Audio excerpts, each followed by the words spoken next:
Okay. We are live on Twitch, and we should be live on YouTube. Let's do our Twitch ads. Double check that we're live.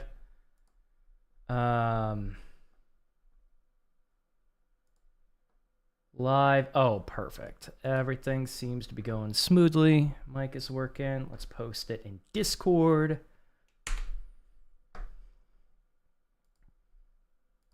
Confirm.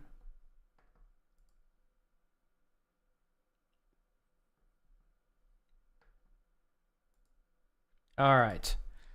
Let's put on some music.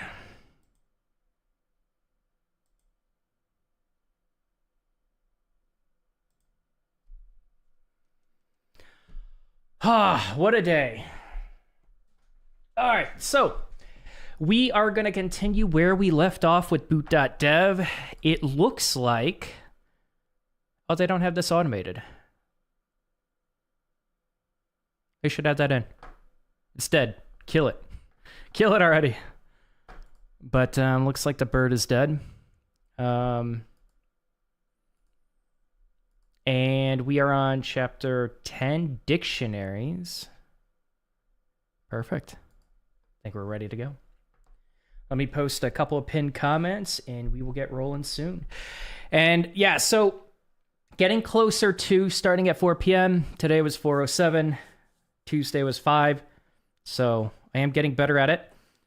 But the schedule is finally starting to become more consistent with our normal time. So again, thank you for your patience with that. Oh, I just got done working out. I was rushing. I ended up going a little bit over with my workout just because I'm getting addicted to it again. And I started a bit late. I'm like, I don't want to sacrifice this. So Mom Mimi, Happy New Year as well. Hope you have a great New Year. How you doing? It's blizzarding outside where I'm at. Is it? That's cool. I like that. A lot of people don't like snow. But I do. What's up, Zinka? How you doing? Holidays are over and now we can be normal again. Yes. Dude, I got like way out of whack in the holidays. Way out of whack. I was in a weird spot where like if I'm not consistent with my schedule and getting everything done that I need to get done, dude, I just get out of whack. Like my mindset, everything just gets out of whack and I don't feel as good. It's one thing I hate about the holidays. I have to figure out a way to get past that. But I'm glad they're over. And I got a lot I need to do this year. Like a lot I need to do. Today is going to be a big learning year. Oh, shoot. I want to get this. I want to post this. So I'm going to start reading books. Like I said, I'm serious about that. I have kind of a couple books stored away that I want to read. First one is going to be Man and His Symbols by Carl Jung. Looks really interesting. It's about kind of just, being able to interpret your dreams to understand your subconscious, right? Because we're really trapped in our conscious world. And I think sometimes that locks us out with self-discovery. So I think it's a really interesting book. I'm going to dive into that. I have a series of books I want to read throughout the year, but I want to get more into reading too. It's good just getting some work done before I go to main event, kind of like a Dave and Buster's for a B-Day party tonight. Oh, that's cool. Wait, actually, I don't know what a Dave and Buster's is. What's a Dave and Buster's? Birthday parties are always cool, though. Yeah, I've never been to one. Yeah, what is it? Nice, I'm in a book club and they keep me accountable and reading. Yo, that's all. Honestly, you know what I want to do? I don't want to just jump on it. I want to develop a habit first, but I'd like to start a book club. I think it'd be cool. We should do that with the community. But again, it's a fun idea, but I want to be much more... I want to build up that habit first before I just shout out a fun idea and be like, yeah, we got to do it. I think that'd be cool, though. It's an adult Chuck E. Cheese, like bowling, arcades, billiards with a bar. That's pretty cool. Wasn't that just like a bowling alley? Like the bowling alley in our area has like pool table and arcades and a go-kart thing and bowling. I guess you can get some way heavier on the arcade games. Okay. I'd have to see it. I'm going to Cleveland to play a gig tomorrow. I hope the weather will comply with my travel plans. Nice. What do you play, Pete? Kind of, but yeah, I don't think I've ever been to it. Let me look at images of it. Dave and Buster's images.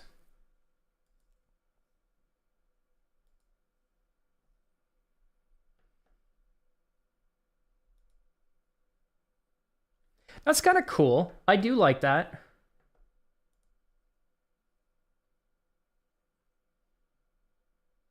I haven't been to an arcade in a while. You know who the last person I went to an arcade with was? My mom. I'm not even joking. We just had like a mom and son day last summer, I think. Outside of that, I haven't been to an arcade in a long, long time. They're fun. You play fiddle? Oh, nice. Very nice. Well, I hope the weather's good. I hope you enjoy whoever you're playing for. Oh, yeah, got to spend time with the mom. You never know when you can't, you know? I know it's dark, but you never know. I think that's something I realize as I'm getting older. You always, like, as you're growing up, you think they're indestructible. Nope. Nope, nope, nope. We all eventually go. But, yeah, I think I'd probably, like, have fun checking out a place like that. At our age, yeah, moms are sacred. Very true. Very true. Do you live with your family or do you have your own place? I have my own place. I haven't lived with my family. Like, the last time I lived with my family was when I was trying to become a developer. I think the very last place I moved into was my mom's when I went to that coding boot camp. Because there's no way like I could afford all of that on my own. Is that 27 or something like that? What do you think is a good age to move out? 25? I think 25 is pretty late. I think people are moving out later and later.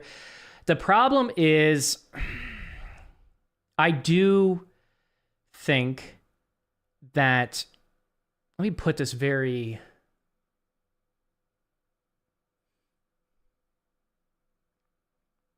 I want to go like Freudian with this.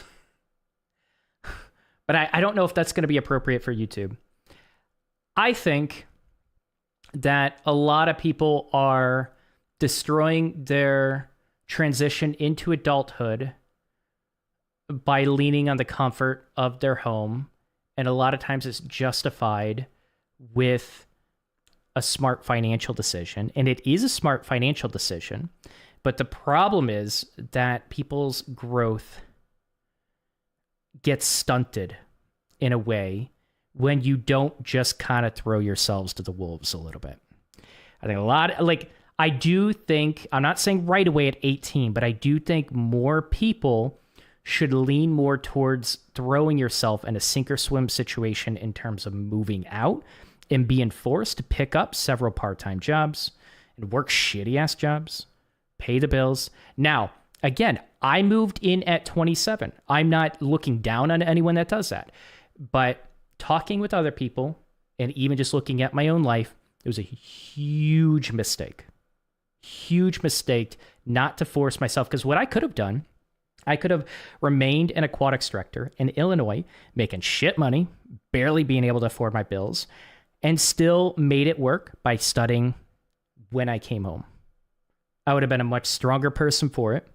And I think, especially as you get older, into your 20s, still living with your parents, it becomes much harder to build that resiliency that you need for life.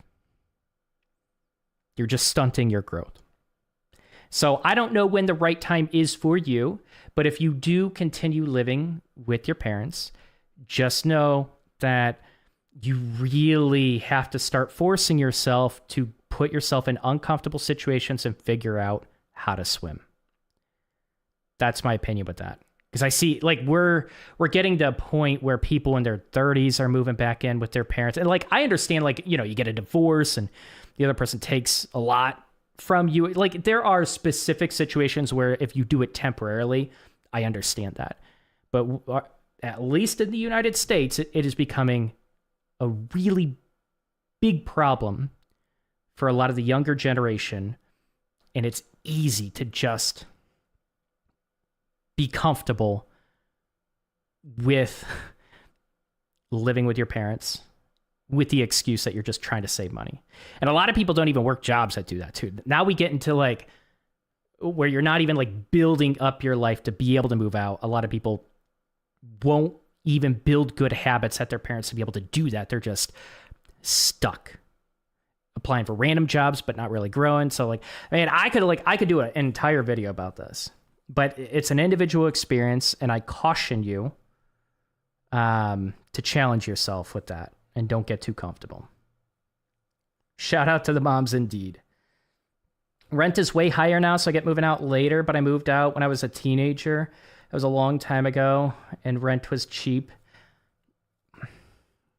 You can make ends meet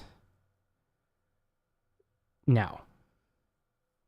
You might not like the amount of hours that you're working, but you can do it and you can grow. There are plenty of people that are doing it. Again, everyone is a different situation. Sometimes you just... But it's like, here's the problem. I'm not saying there aren't good reasons to do it. I'm saying that most people are full of shit and they don't have good reasons. Most people shouldn't have gone on that vacation that year, even if you have a family, especially if you have a family. Most people should have been saving up. Most people should have been asking their spouse to pitch in a little bit. Most people should have like gotten the fuck off Netflix, you know, just like maybe a few nights a week and studied something and grew and tried to transition their careers. Like the people that move back in with their parents usually have bullshit reasons, and they're bullshit because they were basically living above their means. And they weren't being cautious. They weren't building a nest egg. They weren't building a savings. Most people that say, oh, I just didn't have enough money to build a savings, bullshit. You look at their finances, you dig into it, they're full of shit with that. There's a lot they could have sacrificed. I think there are a lot of people that don't realize how much others are willing to sacrifice to get ahead, and it just makes them stronger for it.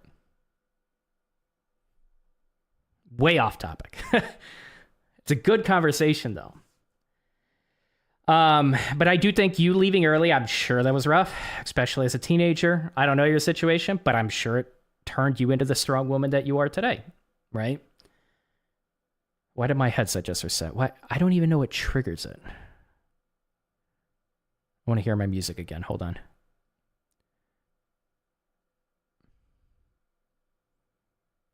There we go. Staying with your parents too long will make you soft. It's true. Yes, it will. If you lost your full-time job, would you just rely on your savings and unemployment to get by? Sometimes with tech layoffs, you might... Why? Get a job. Get part-time jobs. What do you mean? No. What do you mean? Lost your full-time job? Like, get the fuck out there and start working. You could pick up many part-time jobs. What do you mean? Why are you leaning on unemployment? I mean, like, if unemployment pays more than a part-time job would, it really depends. We can start getting niche into this. Like, you know, are you actually serious with really good habits to double down on learning to transition careers? Then maybe leaning on unemployment while you continue to study and apply for those jobs makes sense. But unemployment doesn't last long. If you're trying to become a software engineer because you got fired from your last job, it's not going to happen in the time span of unemployment, most likely. Like, that's just a bad idea. Like, I think you're probably looking for a really templated, easy solution, which I don't know your situation as well. I just don't. But my question always is like, dude, like, go do DoorDash. Go to McDonald's. What do you mean? Like, get off your ass and go do something. Like that. And I'm not speaking specifically to you, Bob, but like anyone, like, Why are you leaning on? I think people overestimate what they're going to get with unemployment, at least in the US. Like, it doesn't last long. I already have a high-tech job making close to 6 figures. So again, larger commute, get out of expensive areas. There are many areas in New York that 100K with a family, like a partner that doesn't work with 2 children can cover. So it's like, it's easy just to say like, hey, New York City is a really expensive area. I already make 100K, but like you kind of phrase it in a way like implying that you can't make it off that. Again, we can go into details like, do you have a massive amount of debt? Do you need to talk to a financial advisor? Like, there's so much. What I would recommend, Bob, honestly, like, I think you're in a situation where you need to pay to talk to a financial advisor. Because if you are telling me that you can't live in New York City off of 100K, there is so much you can change about your situation. There's so much you can change. My advice to you, Bob, ignore all of my advice and talk to a financial advisor. I left Seattle to go to Houston. All right. I left Seattle to go to Houston because living was, Yep. Big cities, the living is higher. You could definitely make it work, but, that's why a lot of people do move out of those areas. There's also a cultural component to this conversation as well. Different cultures have different norms on the topic. Yeah, that's true. And this is my opinion. I'm not saying, like, if you're asking for my opinion, this is my opinion. I don't think we're neglecting that people have different opinions. I get, if you want to add more context to that, I think that's fine, but I don't think that's relevant to our conversation. Yeah, people are going to have different opinions. This is mine. You know what I mean? But yeah, and that's another thing. Actually, maybe it is relevant because maybe there are parts of your culture that suck ass. The typical American way kind of sucks ass. It does in certain areas, right? We're fucking fat. Blonde with no, thanks for the follow. Like, we're fat, we're living with our parents way too long. We eat shitty ass processed food. Men's testosterone is low. Men are pathetic in society today. Like, what? Like, women are like completely lost and just like unhinged because like better, like, especially I'm talking specifically with like in the dating world. Like, women don't have good, strong men to like actually lead them in any sort of way. We have a bunch of weak men fucking over society. American culture sucks ass in that regard. We continue to push out a lot of instant gratification, processed foods, and fucking over testosterone. Like, I have a lot to say about like men growing up, and like we have major problems with a lot of young men not even getting into their first relationship until like late 20s. It's like they don't have their career set. Nothing's going for them. So yes, there are cultural norms that have been normalized, and maybe those are holding you back. Fuck your culture. Fuck the bad parts of it. Yeah, but Pete, you provide some context, right? Like, if you're going to share that, like, what is the relevance to it? Agree 100%. People need to get it together. Men and women are failing themselves and each other. Yes, 100%. 100%. Yeah, men and women are failing each other. But to be honest, like, I don't know, maybe this sounds sexist. I don't care. I think it comes down to mainly men. I think it mainly comes down to men. Of course, women should take some ownership to it, but like, I kind of don't blame some women not trusting a lot of men and like trying to get into like very unattached relationships because men, like a lot of men are not able to discover themselves and ground themselves in their masculinity. Why the fuck should a woman trust a man that can't even do that? I think it's more on men, to be honest. Get off social media, look it up. That's her being a thought, and open a book, go to the gym. Yup. Yup. We could go into that. I don't know how much is going to be. Well, no, I think that's fine for YouTube. But yeah, like we're getting into like being extremely promiscuous. I mean, when we go down that road, I'm just trying to choose my words carefully because I'm on YouTube, but like, there are certain chemicals that are released that are meant for attachment. And this applies to both men and women, by the way. I don't agree with this bullshit, like Andrew Tate bullshit, like men need to, go with a lot of women. I think that's complete bullshit.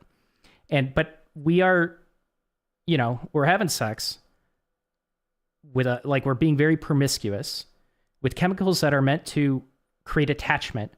And then when you continue to do that and you continue to make those chemicals, when you continue to release those chemicals and you don't really get the reward we were designed to get, you start creating kind of like psychological just stress, and you start distancing yourself from healthy relationships and healthy relationship habits. I think it's like men and women that continue to hurt each other and themselves. Like dating is a really bad problem right now. It's a really bad problem.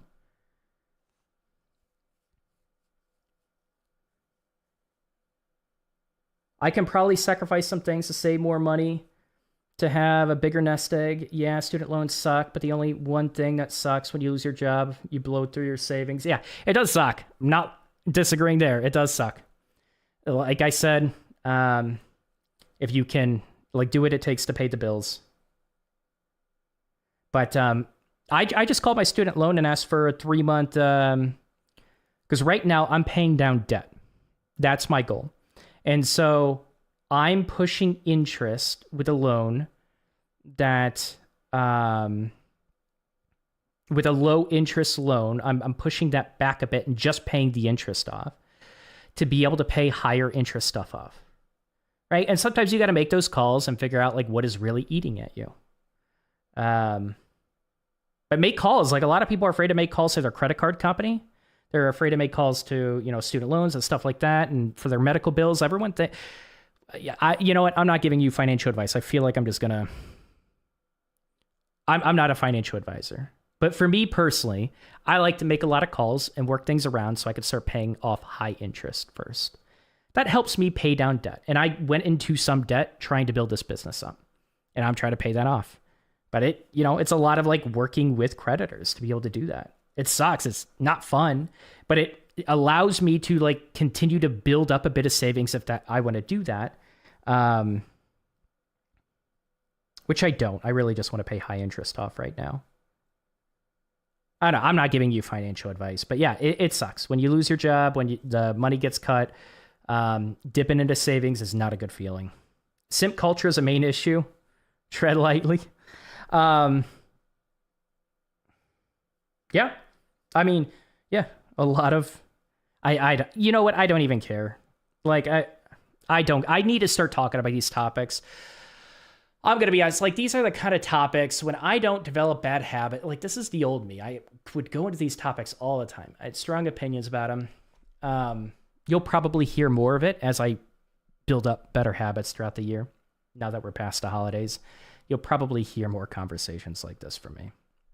But yeah, a lot of very weak men keep empowering women to not value themselves and only value their looks.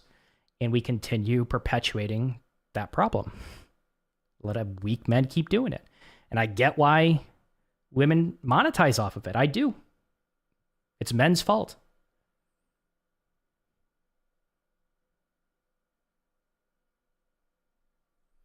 The context of what I was saying was just the expectation of living with family is different in the US compared to other places. For example, it might be expected for people to live with family until they themselves get married.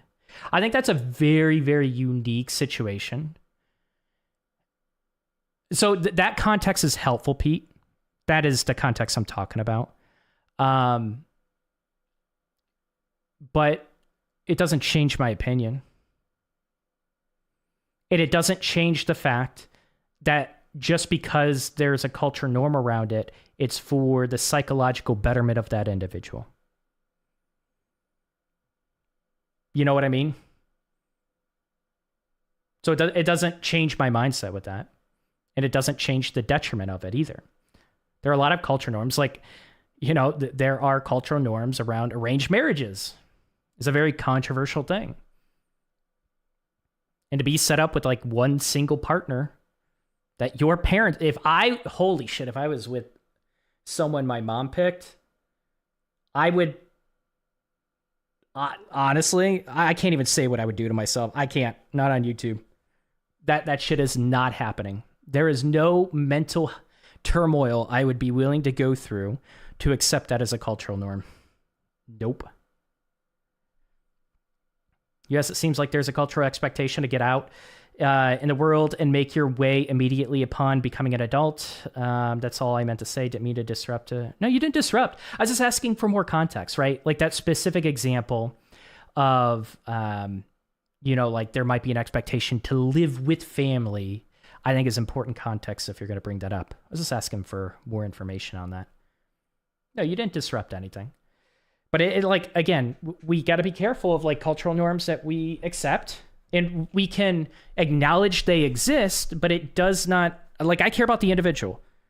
Quite frankly, I don't give a fuck about your culture, except that it helps me shape or helps me understand your perspective of things. All cultures have holes. All cultures have positives and negatives. I don't give a shit about like honoring all of your cultural values or norms, nor do I care about doing that for my culture either. Like, fuck your culture in that regard. I think at an individual level, like, we are individuals. Like, and I think that's a problem when we start catering too much to our cultural norms. Every individual is different, and you have to understand the cons of your cultural ways at an individual level, which can change from person to person. Some people might even benefit from staying with their parents longer, for example, right? Like, I don't know your situation, but it does not mean it's going to be an entirely positive experience, and it does not mean you shouldn't try to account for and counter the negative aspects that is going to come with it. Cool. Anything else? This is a good conversation. I like it. We're like 35 or like 30 minutes in. No Boot.dev. I'll have to put a little timestamp. I actually love these kind of conversations.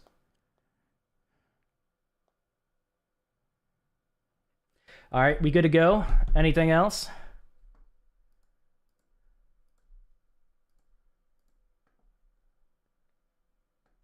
All right, I think we're good to go.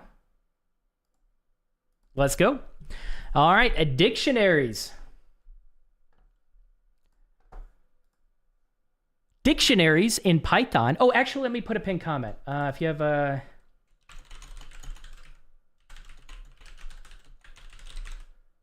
web dev career questions, feel free to ask in chat.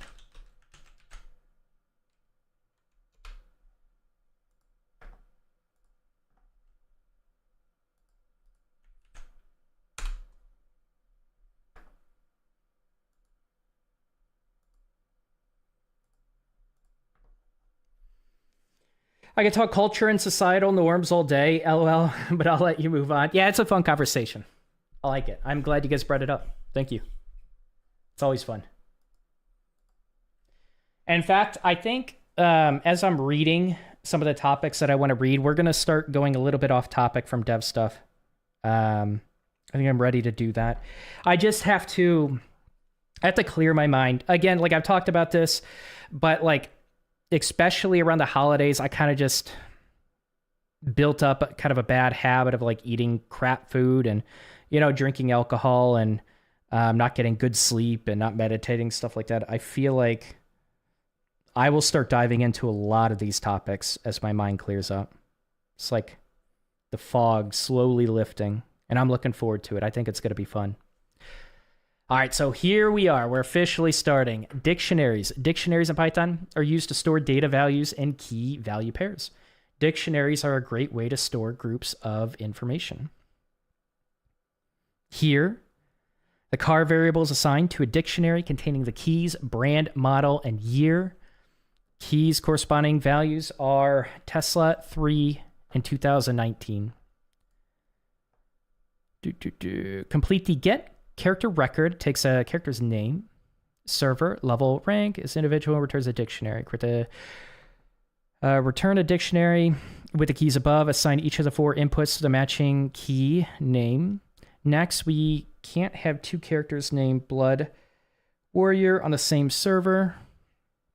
For the 5th key, ID, create a unique value as follows. Concatenate the name and the server inputs with a number in the middle. Okay. With a number in the middle? Hold on. Concatenate the name and the server with a number in the middle. Am I reading that incorrectly? Number, what do you mean number in the middle? Oh, gotcha. Okay, you're just outlining both. Then the ID field would be set to 1.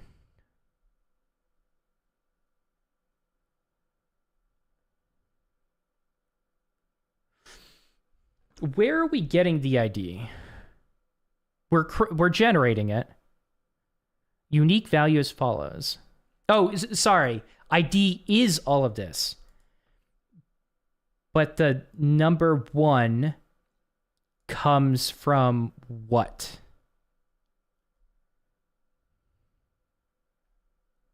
Is that the actual server? It's going to be like server 1? I think so.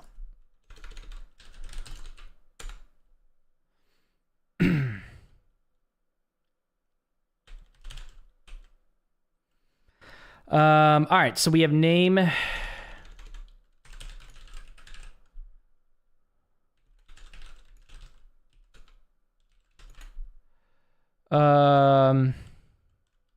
Okay.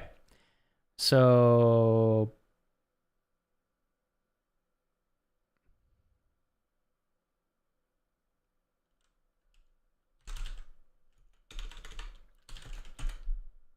Blood Warrior 1, 2, 3.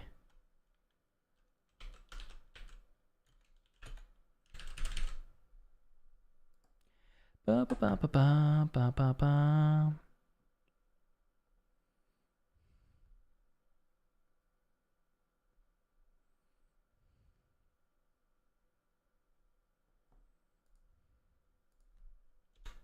Oh, I'm like, okay, sorry. I'm thinking JavaScript. Name.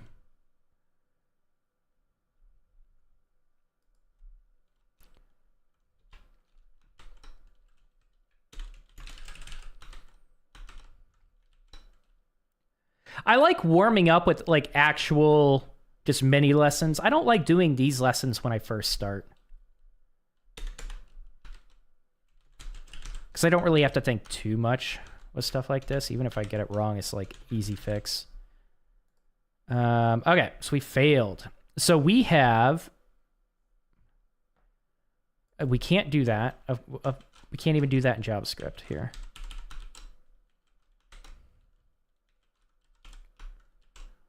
Ba, ba, ba.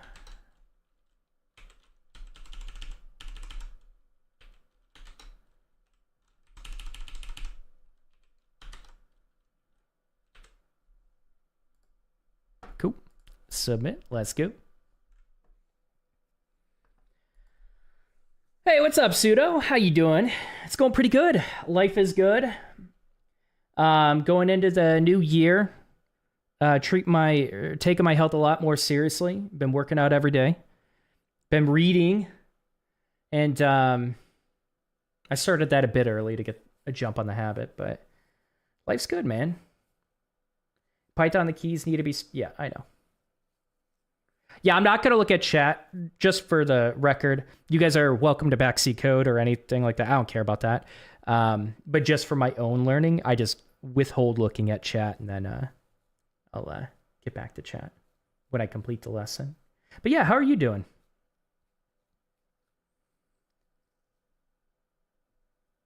Yep, wants the ID to be concatenated to the other fields in the number.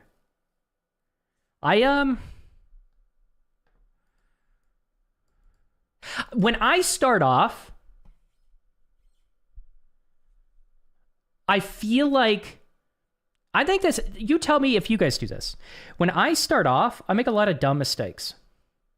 And I am someone that, like, I don't care. Like, I feel like it's a normal part of the process when I'm warming up the first 20 minutes, which is why I do it like before interviews, where I'll just kind of code or do a coding challenge or something like that, or even build a project where I just make a bunch of dumb mistakes and make a little progress. But it warms my brain up. Do you guys do that when you first start coding at the beginning of the day? Or do you like really put a lot of focus in like, okay, like I'm going to really proofread and like get everything right the very first time? Me, I just got to like type code. Type it out, cool, enter, run, and like to get my brain moving in that direction. I'm okay. Okay, just okay, huh? What would make it better? What would make your year awesome? Going to be taking YouTube a bit more seriously this year, really? What are you going to be, what kind of videos are you going to be creating? I think it'll definitely help if you're looking for community growth for sure. But yeah, I'm wondering what you've settled on. Hopping back and forth with Python and JS messes with me too. Oh yeah, it messes with me all the time. Like every stream. I make dumb mistakes all day. Nice. I have to look at my code from the night before at least 30 minutes in the morning to remember what I was doing. Okay. Yeah. Yeah, I think there's some amount of time that you spend for sure, that I spend getting comfortable with my code again. Like you've seen that when I go back to Twitch Sprout, even the next day, it's like, it takes a bit of time, but I'm thinking UE tutorials with a focus on C++. Okay. I just make the dumb mistakes all day and just push through them. Nice. Hell yeah. I think it's fun. You know what? Here's my gripe. I have fun doing exactly that, right? I don't know about you, but I don't care if people correct my mistakes. What ruins the fun for me is when people tell me how I'm supposed to code. Like that, if I were to just analyze the problem with this perfect acronym and do these steps, like I wouldn't make these syntax errors. I don't give a shit that I make these syntax errors. I have fun doing it. What about you guys? Yeah, all for like correcting, like if I make mistakes, but like how I do it is fun. Like I love the process of coding. Even if I fuck up many times, I love it. It's fun. But when like you have someone new that comes in and just like lectures you on how you're supposed to tackle the problem, it's like, come on. Like I want to build a project. I will get there. I will learn. But like, stop sucking the air out of the room, please. I also start Japanese lessons next week on Saturday. Yo, let's go. Hell yeah. You're probably going back to Japan, I bet. I'm with you on that. If you don't mess up, you don't learn. 100% agree. Yeah, I don't mind suggestions, but I hate when people try to write out the code for me. Okay. Just give me a hint and yeah. You get, yeah, when you were streaming, you get like people that just give you the answer. No, do this. Do this. No, write this. Write this. That would drive me nuts. Well, you know, like as long as I don't look at chat and then I complete it and then I look at chat, I'm like, yep. I don't mind it then. But if I'm distracted and they keep breaking me out of my flow so I no longer can critically think for myself, I'm like, that sucks the fun out of it. But I do agree with you. Suggestions are okay. But I'm probably a bit more reserved where like I don't even want suggestions unless I am stuck. But yeah, there are a lot of people, and this is a Twitch thing, there are a lot of people on Twitch that just, like, they go from coding stream to coding stream to coding stream. Like, let me tell you what to do, and let me look, you can see how good I am, and how perfect my solution is. If you just did it this way, you'd be a better developer. No, do it this way. And then they start spamming your chat. It's like, shut up. Just shut up. Dude, I swear I'm too candid today. The plan is to go back for a month. The plan is to go back for a month in November. Ooh, okay. What are you gonna do in Japan? Like, what makes you want to go back?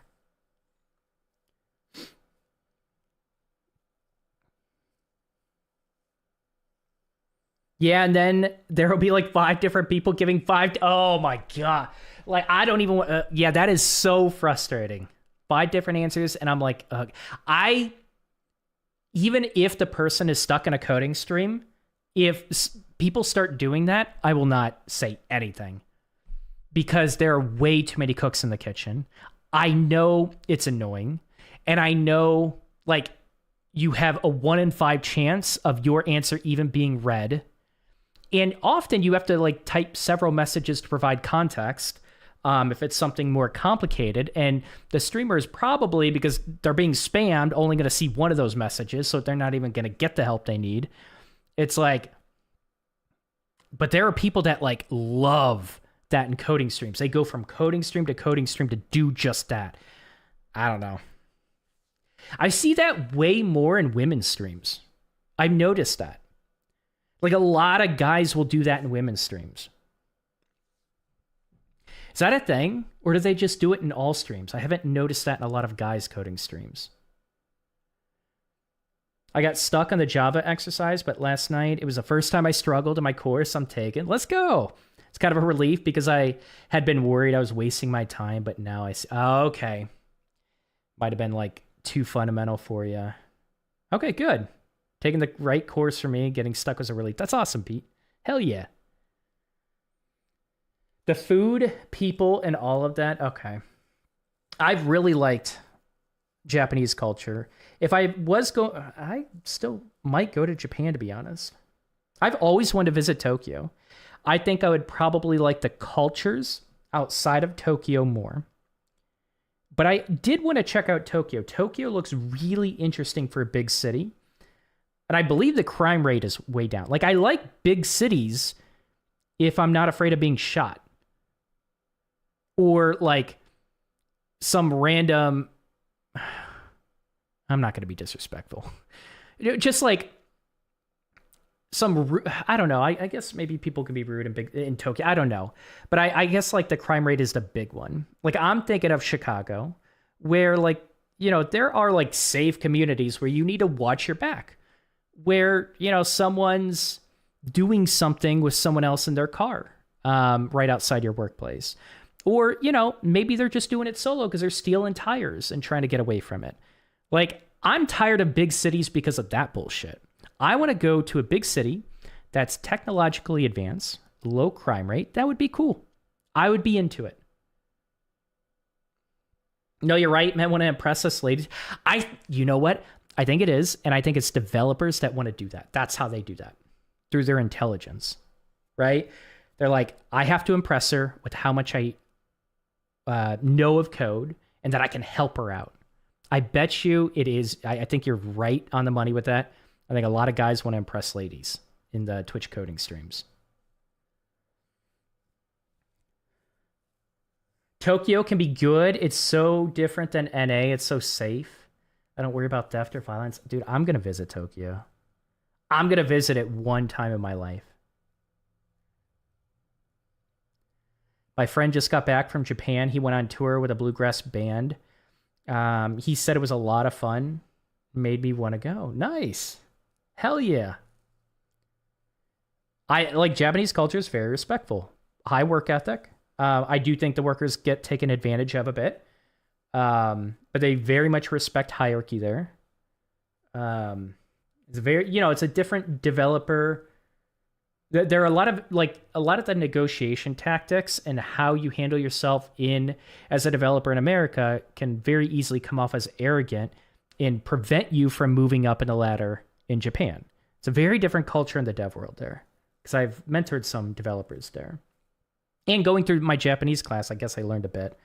I actually remembered something from it, at least the culture. But I've always liked how respectful it is. Japan is on my bucket list for sure. Got to go back home First Germany because my family has been hounding me for years. Oh, so that's where your family's at. I don't. You probably told me at some point, but I didn't know that. Okay. Yeah, you got to go back and visit your family. It's a long trip, though. I get it. Did you watch that movie about or Perfect Days about the guy who cleans toilets in Tokyo? Beautiful movie. No, I haven't. Perfect Days. Are we getting any progress done? No.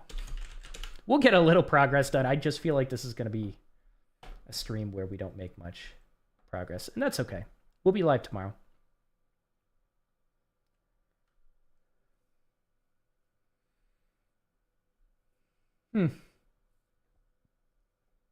That's cool. Rotten Tomatoes 96%, IMDb 7.9. Is it it's probably not dubbed, right? It's probably just captions, English captions. The problem with that is the only time I watch movies or shows at this point is when I eat. Solo, like I'm not going out or anything like that.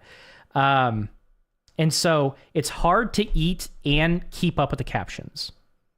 I did it with Squid Games 2, and it was brutal. I did not enjoy my meals. I did not enjoy that moment in peace because I was like too caught up trying to keep up with the captions. So if it's a caption movie, I'm probably not going to watch it anytime soon. It's caption, okay. There's honestly very little dialogue. Is there? Oh, okay. I'll have to try to keep that in mind. I wouldn't want to say that Japan is tech advanced. I don't think it is either. I'm talking about Tokyo. Tell me if I'm wrong with Tokyo. They're like 4 years behind us. Yeah, I guess I'm talking about... Yeah, I'm specifically talking about Tokyo in terms of the tech that they implement in their city. I might be wrong. They might be behind like a city like Chicago or New York City. But I feel like there isn't a lot of tech integrated into New York City and Chicago. It's not really advanced. Oh, have you been to Tokyo? It's more recent, but they are not a cash-only country anymore. What does that mean? A cash-only country. The interest, you've been to Tokyo. Oh. Okay, that's good to know.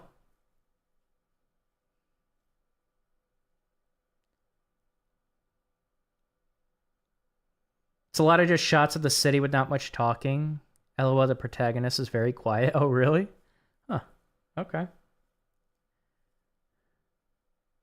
And what's up, Livestream? How you doing, man? How's it going?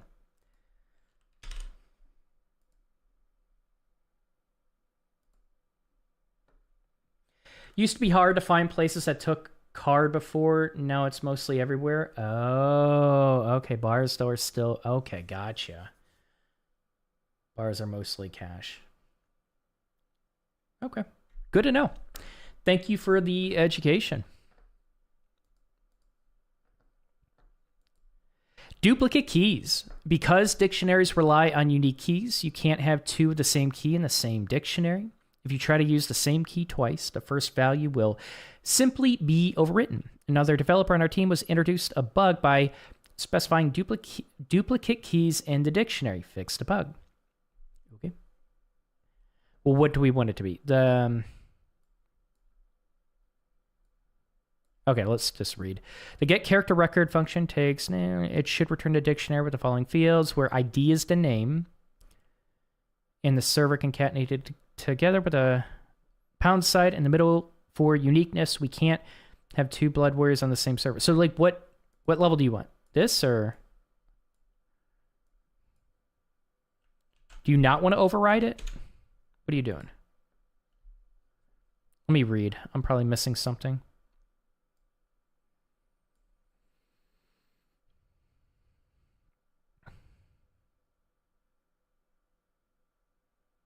What am I doing with the level? Oh, sorry. Maybe I should pay attention. I just was thinking there was one key. Okay, submit. Let's go. I've been to Tokyo 2 times now. Both times it was amazing. You still job hunting or taking a break while learning to Python? Um, I haven't job hunted in a while. I think you're the last person I touch base with on that. Basically, I pursued a few different positions a while back. One was, with your company. And then like 9 positions in Miami. They're more senior positions. And I think I was probably aiming a bit high. But yeah, I think I applied for like 12 jobs total, and I haven't really put effort past that. I'm the income that I started making rose again. I think I just had a bit of a dip that was a scare for me. But now what I did is, like, again, as I dive deeper into the back end, as I dive deeper into the projects, I am open to going back into the field much more than I have been for the past 5 years. But I don't, like, if I can make my business work, I'll make it work. I enjoy this way more. And like I said, I've tried out DoorDash before. Like, if I ever get a low month again, I'll just do DoorDash. Like, it literally, I put no miles on my car. I don't go a lot of places, or I don't go far. So I don't care if it tears my car down. I bought kind of a cheap car with very low mileage when I first moved to this area. And I don't care if it just turns into a complete dump. Like, it just kind of bottoms out. The engine goes out, transmission goes out. I don't care. Because I want to replace it eventually. Because it's going to start building up rust at this point. I've had it for 5 years. I think it's like a 2017 model or something like that. 18. But, like, I'll do DoorDash again if I need to. DoorDash, like, pays over $20 an hour. Now, do I want to do it? No. But during my low months, I'm not against it. So I don't feel as desperate to, like, jump back into the industry. If I get back into the industry, I'm going to make sure, like, it really makes sense and I'm going to enjoy what I'm doing. Do I want to be working strictly with React when I go back into the industry? Probably not. Are there a lot of other options that I would consider? Yes. I have 2 years of professional experience as a dev, front end only. I lost my job around this time last year and got by with freelancing and doing some random jobs. Nice, man. You're resourceful. That's good. Now I'm studying Java because I want to get another dev job that is a good fit. Good for you, man. Again, I'm not totally against Java. I know a lot of people hate it, but I'm not totally against it. Welcome back, Sudo. Let me know if you want me to... Oh, wait. No. That was live stream that asked. Okay, never mind. Hey, I've seen your videos recently. Really can relate. Just quit my dev job without another lined up for the first time in 9 years. Diving deep into C++ and living in savings for a while. Okay. Hopefully you have a very large savings. And I want to be clear, that's not my recommendation to quit and then go off of savings. But it sounds like you weren't really enjoying the dev work that you were doing. So I do hope that you find, the next position that's a good fit. I don't hate Java. I just don't enjoy programming in it. Is it because it's strictly object-oriented programming, or what don't you enjoy about it?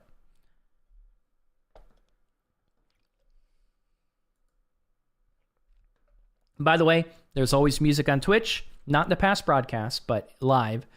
No music on YouTube, so you can use your own music. Dictionary elements must be accessible somehow in code, otherwise they wouldn't be very useful.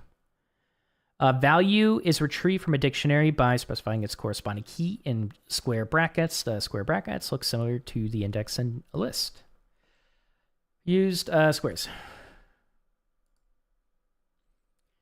You don't need to create a dictionary with values already inside it. It is common to create a blank dictionary, then populate it later using dynamic values. The syntax is the same as getting data out of a key. Just use the assignment operator equal to give it that key.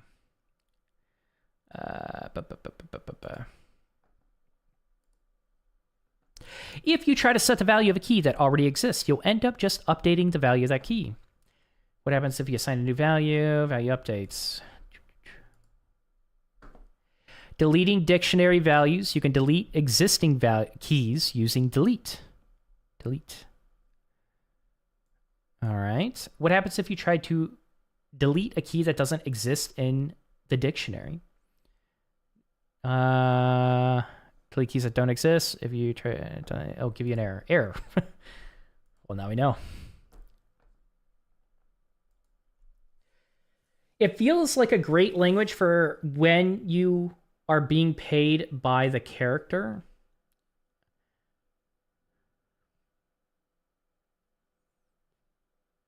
What does that mean? Yeah, what do you mean by that? Being paid by the character. Like, to me, you're just implying that you don't like coding in it or something like that. It's overly verbose. Oh, okay. Okay, fair enough. I might like it then, to be honest. I might like it. I have freelance lined up where I can pick my stack that will supplement savings. Just really don't want to do any more React. Oh, okay, gotcha. I'm with you on that. React does not need to be injected into every front end. Like it's ridiculous.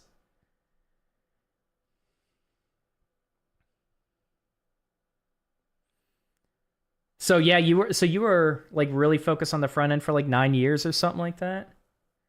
That's crazy. You did a lot of React, Ryan. Probably a lot better with it than I am. But yeah, I'm curious, what didn't you like about React? What was like the major thing that like really started putting you off from working with it? Or are you just bored of it? There's a major employer in my area that I've noticed hires Java devs from time to time, and my buddy just got a job there, and he's a Java dev, so I was kind of going with the flow. Oh, okay. And thinking it might make sense to try to follow in his footsteps, and it seems like there are lots of C# jobs in my area, and I think I would be able to switch if I got a good foundation in Java. Okay. Like Java to C# or something like that? I don't know. I haven't worked with C#. Liquicatiousness? What is that? Can you define that word, Pete? What's up, Sachi? How are you? How are you liking Boot.dev so far? I like it. It's pretty standard for a course. We're just in the beginning. So I think yeah. I've kind of shared a lot of like opinions along the way, but overall I like it. How are you doing? Java's a great language for work to be on. Yes, a lot of Java jobs. Yep. Java's very marketable.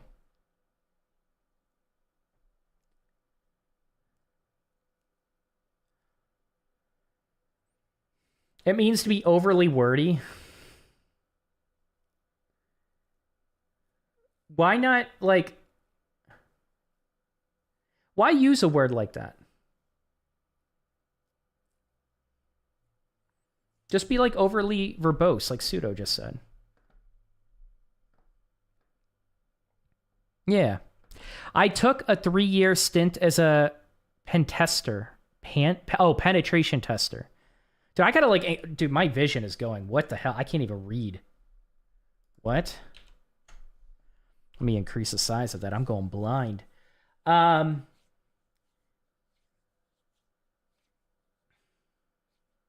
I just thought it was as funny because it's an example of the meaning of the word. So just use the meaning of the word. Yeah, like, just use verbose. Am I, like... Honestly, I don't get why, like, some people... I guess if you, like, thought it was funny or something like that. But, like, just use simple language. I think sometimes people... And I'm not saying you do, but I think sometimes people try to come off more intelligent than they are by using like, very unnormal, uncommon words to use when they could just use, like, really simple language everyone understands. You ever just meet people like that, like, just have that vocabulary all the time? And it's just painful to talk with them. You ever meet people like that? I'm not saying that's you, Pete, but it just like made me think of like people I've encountered in the past that do that all the time. And I'm just like, I don't want to talk to this person. Like, they know they could be using more common words. Like, what is this, like a ego thing? Is it like, do you want me to think you're smart? Like, what is this? They're like the reactive people. I like that. I like that a lot. I took a 3-year stint as a pen tester, so only 6 years on front end. Okay, but some was full stack. I've never loved React, but server components are ridiculous. People are using them for landing pages. There lies the problem. There lies the problem. React is used for way too many things that it is not needed for and actually is not a good tool for. The fact that you have to set up server-side rendering and then some complicated split bundling thing that pulls in pieces of the bundle as you go to different routes to solve the problem that a single-page application causes in the first place with a really simple website is the problem of the React world.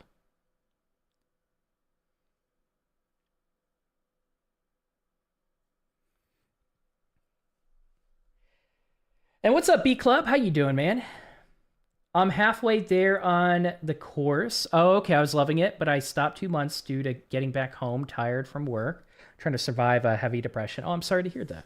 Hope you're getting through that. But I will hopefully finish the course before June or so. Okay. Gotcha. You know what I looked on my plan? Or I looked at my plan. I think like therapy sessions are like really cheap on my plan, like $10 per session or something like that.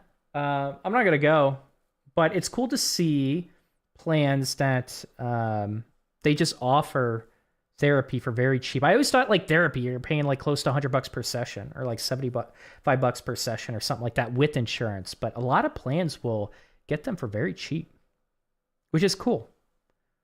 I think a lot of people could benefit from therapy. Counting practice, checking for existence. If you're unsure whether or not a key exists in a dictionary, use the in word.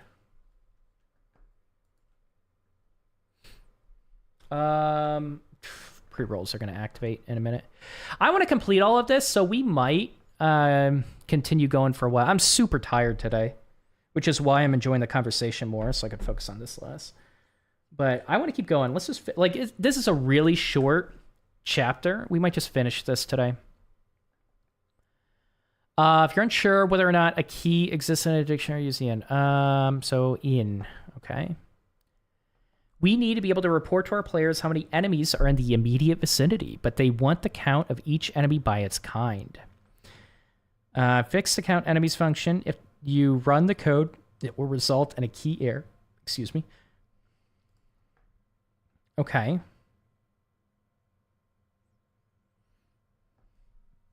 Takes a list of enemy names as input. It should return a dictionary where the keys are all the enemy names from the list.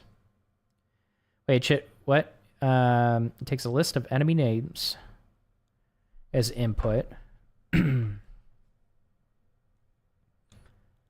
Turns a dictionary where the keys are all the enemy names from the list. Okay.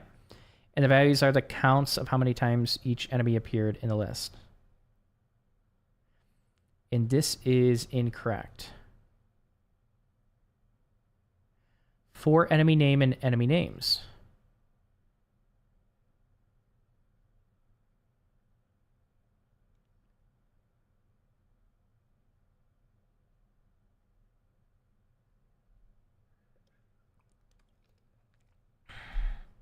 So we have a list. Proper loop. We're not changing this.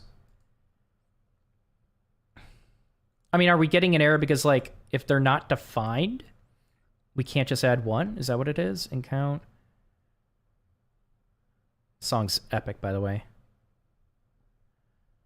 What are we trying to fix? But they want the count to be by its kind.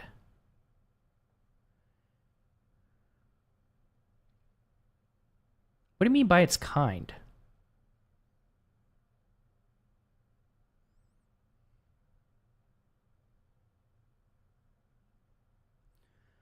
It should return a dictionary where the keys are all the enemy names from the list. The values are counts. Why wouldn't this work? Jackal, Kobold.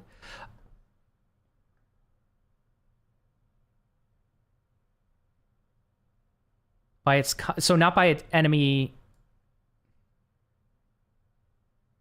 Actually, yeah. Why wouldn't this work?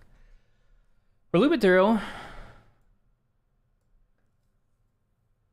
We set the key to plus equal 1, and we get when we return enemy dicks. Oh, sorry, I'm not reading this correctly. So what are we getting? Let me just. We're getting an error trace back. We're not going to be able to see what enemy dick is. I think it's because it's not initially set to 0. We have to do a conditional. That's just my guess, but like the error is happening in the loop, line 4. So I'm expecting an error here. Key error Jackal.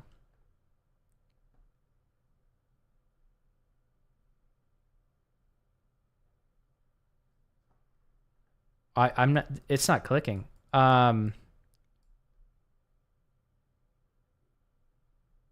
Jackal is the key. You say like key error Jackal. So basically, it is saying to build a conditional. It is saying that if enemy name in enemy's dict, pronounce your words right down, then enemy name equals 0. I think that's all it's saying. No. If enemy name and enemy's dick. No. Like, if not.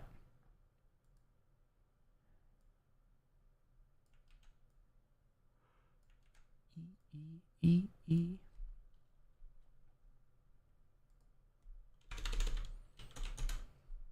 Oh my god, dude, did I just type that? I am so tired today.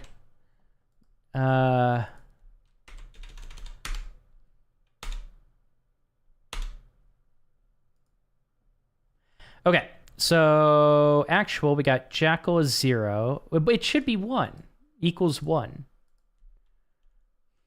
I mean...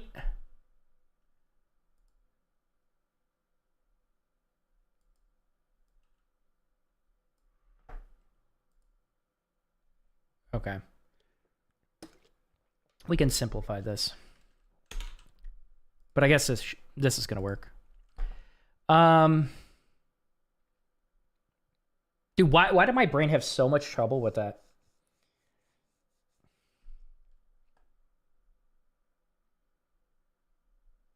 We're done. We're done with this. Going on to the next.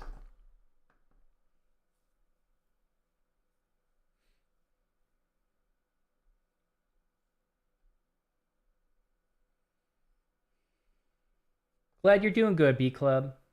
$10 per session is a steal. Yeah, it's pretty cheap. Yeah, I started therapy like a month ago. I didn't know that I needed that until I went to the first session. Here in Colombia, it costs like $25 per session. So you once said in one of your videos, sometimes there are things in our life that prevent us from enjoying coding again. Yes. Treating your mental health doesn't sound like a steal. Might be if you're unlucky enough to find a bad therapist. What? What do you mean? Is like nothing comprehending in my mind today? I feel like you guys are saying perfectly literate sentences and like nothing is comprehending. Why would so when he says it's a steal, it means it's cheap. You would expect it to be more expensive. I don't think you're owed professional services. You're not owed that. I think that's like a very entitled way of thinking. You're not owed that. If you really want to be able to like get free shit from people, you have to be able to like provide some sort of value back. And there are complications that come with like Canada's shitty ass healthcare system. Like there are cons of it. Are you expecting like free mental health? Like, no, you're not owed that. Now, again, this is why you take it upon yourself to build good relationships, people that you can vent with, people that you can talk with, build relationships with, like, volunteer at a crisis center, volunteer at different mental programs to be able to build those relationships to get help that you need when you need it. But I agree with you, B Club. $10 per session is a steal. And those professionals deserve plenty of. Oh, I thought B Club meant literally that $10 was expensive. Oh, you're thinking the opposite. Oh, gotcha. Okay, gotcha. Yeah, $10 is cheap. Yeah, I agree. $10 is really cheap for that. All right, let me catch up with YouTube. Yeah, I thought you were making the argument of like, I don't know. Again, it's different cultures, and like, I just don't care. I'm going to speak my mind, but like people that promote like everyone deserves free healthcare and free mental health care and stuff like that, like you are owed it. It's like, that's great if you have it. There are cons to it, and it does not mean your system. There are a lot of like, I think my issue with people from, so I don't actually know. I think Americans romanticize Canada's healthcare system. I don't think Canadians romanticize it. I think Canadians know the shitty aspects of their free healthcare system. It's Americans that like try to say bluntly, without covering any of the consequences of it, or the sacrifices that need to be made, or the taxes that need to be collected, that we just deserve free healthcare. I think that's where my mind went. Some people would just be like, yeah, free healthcare for all. It's like, oh, okay, do you want to dig into it? No, it's a human right. It's like, okay. It's like, that's exactly where my mind went. Because I'll have people that come into my chat with that kind of mindset. And no, I just don't agree with it. Okay, let me catch up with YouTube. My mind went to a different place. My bad, my brain is not braining today. You're good. Neither is mine, trust me. Why'd you choose Python over anything else? Says the Taya Scene 2. Welcome. Yes, and if you do like the live stream, please do like it. Thank you, Zinka. It does help boost it in the algorithm. Why do you choose Python over anything else? Says PHP. I'm going through the entire Boot.dev curriculum. Python is where it starts. But I, like, for PHP, I just don't care to get into that ecosystem. It's a lot of legacy code, low pay for the most part. It's just not the route I want to go as a dev at all. What's up, Brandon? How you doing? I mean, $10 is really cheap, even for third world country. Yeah, $10 is really cheap for healthcare. Yeah, I think we're all in agreement. $10 is really cheap. They definitely romanticize German healthcare and social welfare systems. A lot of misinformation in America about it. Yep. You would probably know that better than me. I don't know specifically about Germany. But it just like, yeah, I think a lot of people just parrot things that sound good, or they wish they had it. It would be wonderful if we had no taxes and got free healthcare and got universal pay. That would be wonderful. Of course it would. It's a really boring conversation to have with your little utopia, and we went over a certain type of utopia from someone on the very far left. We went over that article, which I haven't gotten to yet. But some people just want to live in a world of dreams. No taxes for the weak. I think you meant like no taxes for the W. You mean weak, right? I just read that as weak. Oh my God. talked on. Iterating over a dictionary in Python. We can iterate over a dictionary's keys using the same no-index syntax we use to iterate over the values in a list. With access to the dictionary's keys, we can also have access to their corresponding values. So for name in fruit, we get the value. Okay, we could have just easily set the name variable to a key or simply k. So I would even argue that's like probably better off as key in fruit sizes, not name.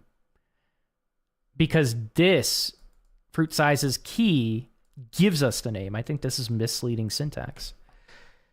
We need to display on our player screens what the most common enemy in a given area of the game map is. Complete the get most common enemy function by iterating over all enemies in the dictionary and returning only the name of the enemy with the highest count. If there are no enemies, return none. If there are multiple enemies with the same highest count, return the first one found. Okay. I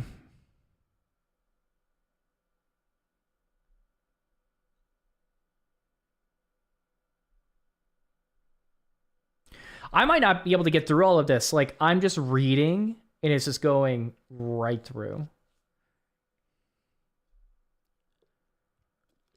Here's what we're going to do. I'm going to take a small break. Oh, it's a win. No taxes for the win. Oh, for the W. What I think weak. What's wrong with me? All right, I'm going to take a 3-minute break. We're going to do a 3-minute ad break. And I'm going to see if my mind refreshes. Quick bathroom break. All right, so if you have been holding it, now is the time to go. We're going to come back 3 minutes later. I'm going to see if I wake up. If I don't, we'll continue it on Friday. If I do, we'll keep going. So I will be right back.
Yo, we are back. What's up?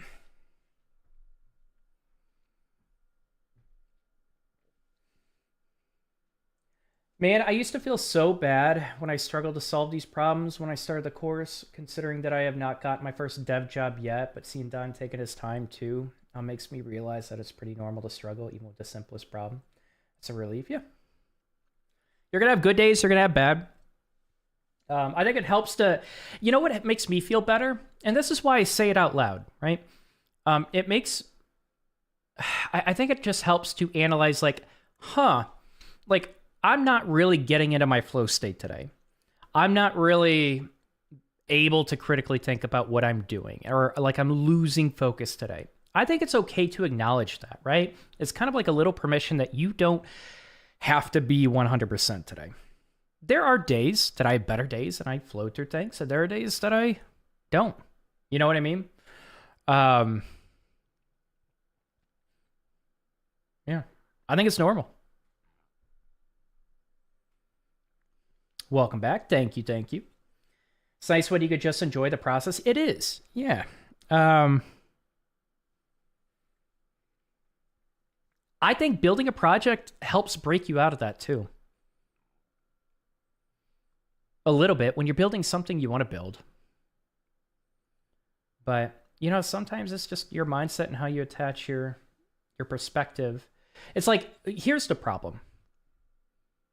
A lot of people will attach things like their self-worth or their intelligence, their capability, their career potential based off of how well they get through the challenges. That's harmful. That's inaccurate. And the only useful thing that does for you is to give you insight into what you can improve. If you look past that and start looking at that as like a negative aspect of yourself rather than a positive thing that had happened so you can identify what you can improve or take better care of your health to be able to have a clearer mind, like you need to do the latter. If you do the former and you're always negative about it, man, that snowballs. That's depressing. How the hell are you supposed to enjoy coding like that? You know? That's kind of why I say things out loud like, I'm dead tired. I'll just make fun of myself. But I don't recommend self-deprecating. I notice a lot of people do that. I don't recommend self-deprecating humor if you do it all the time. I do think that installs kind of like you got to be careful of what you give your subconscious to work with. But if you are good, if you are confident, if you are, and usually I guess this comes with like, if you're in the industry, it's a little bit easier to do this if you're in the industry, but you know, you can kind of joke about it. I don't know, but that's another thing I noticed. Like, there are some people, I don't think they know this, but they've developed, and they're very likable. People like being around them because they're humble, but they'll develop this self-deprecating humor all the time. And I think it affects their subconscious way more than they think it does. I think a lot of people that develop that kind of humor about themselves have low confidence. There are a few people that do that have high confidence. So be careful of that. You have to know which one you are. What's up, Renee? How you doing?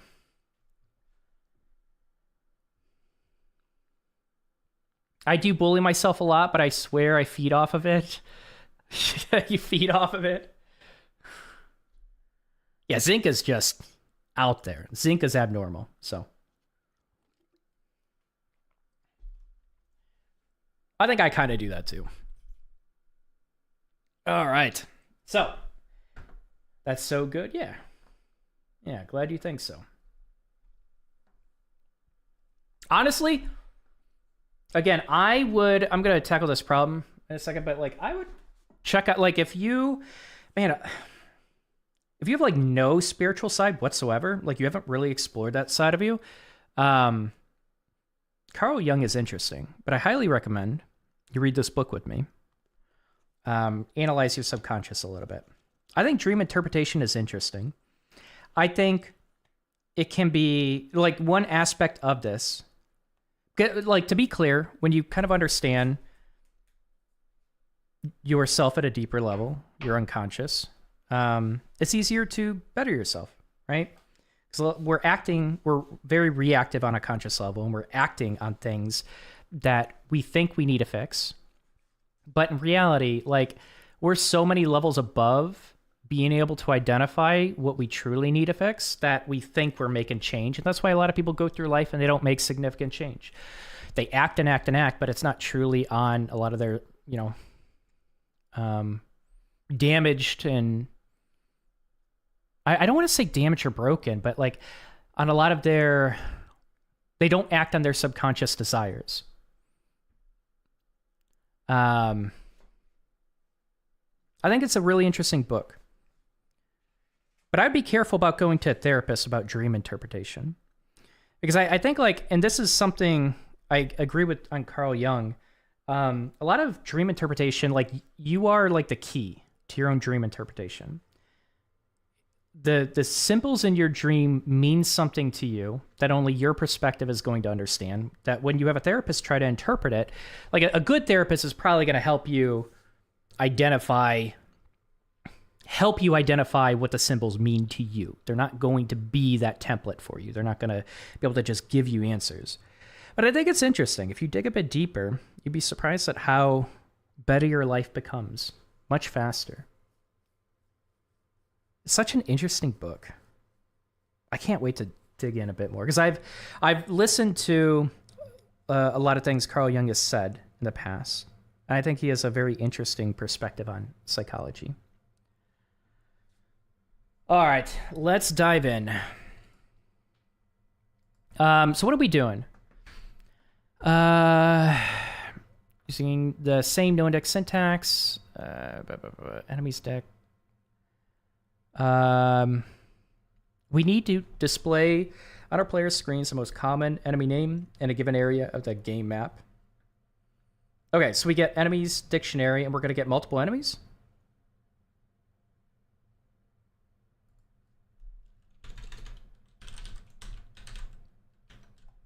What are we getting here?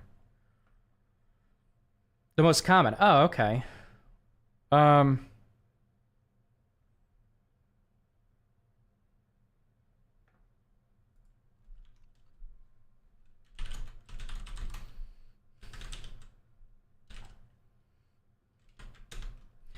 So we're looping through, and we want to essentially, like, what we could do.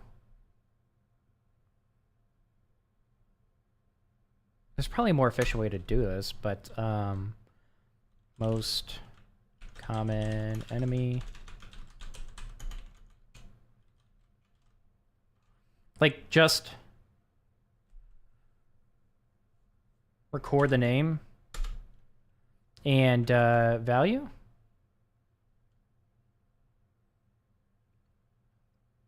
Because we have to finish the loop to know it. There's no conditional that's going to be able to get the highest value without iterating all the way through. So do we just... I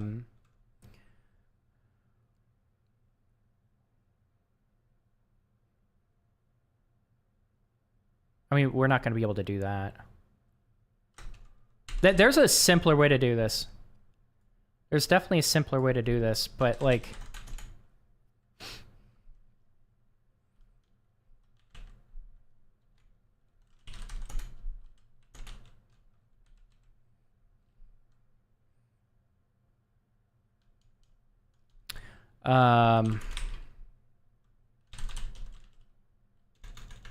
in enemy's deck.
Like the better thing would be to set the first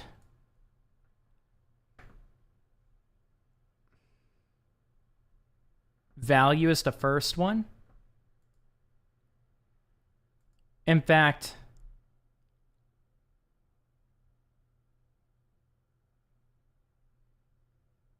I don't think I know any native methods to be able to do that without getting access to the initial key.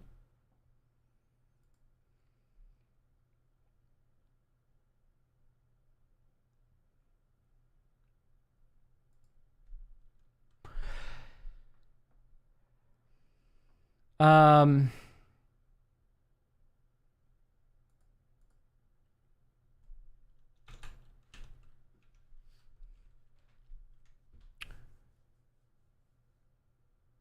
how do we get a count of the number of keys? So what it's essentially saying is like, I need to start the loop in order to determine if there is a key. If there are no enemies, return none. So I suppose what we could do is like if, count equals 0, return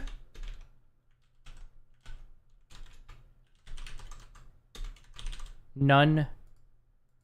Otherwise,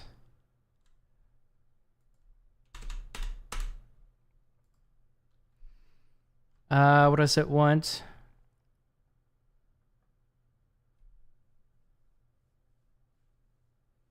What's the format? Enemy name associated. I would set the default for that variable to none. Really? Why?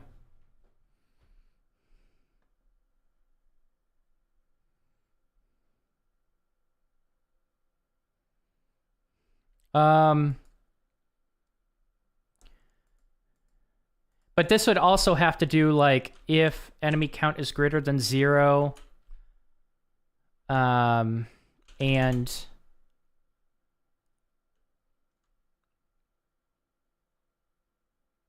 can't negate it. What would it be? Like, how do I say if not, the key doesn't exist? Or like,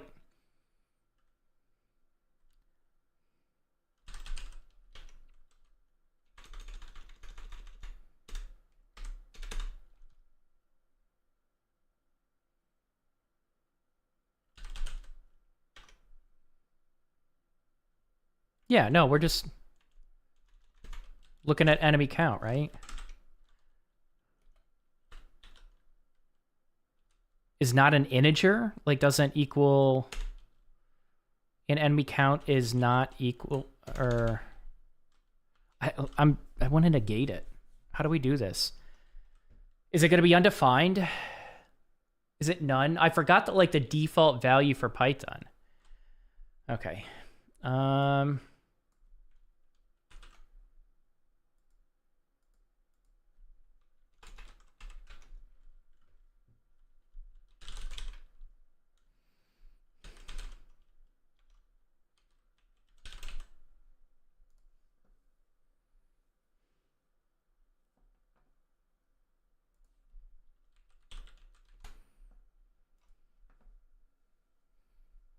We get an error.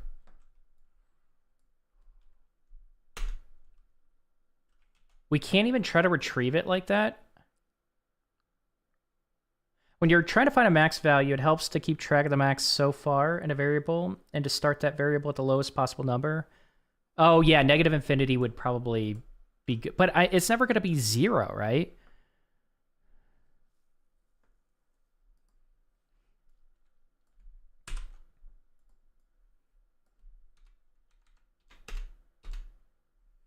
How do we negate this?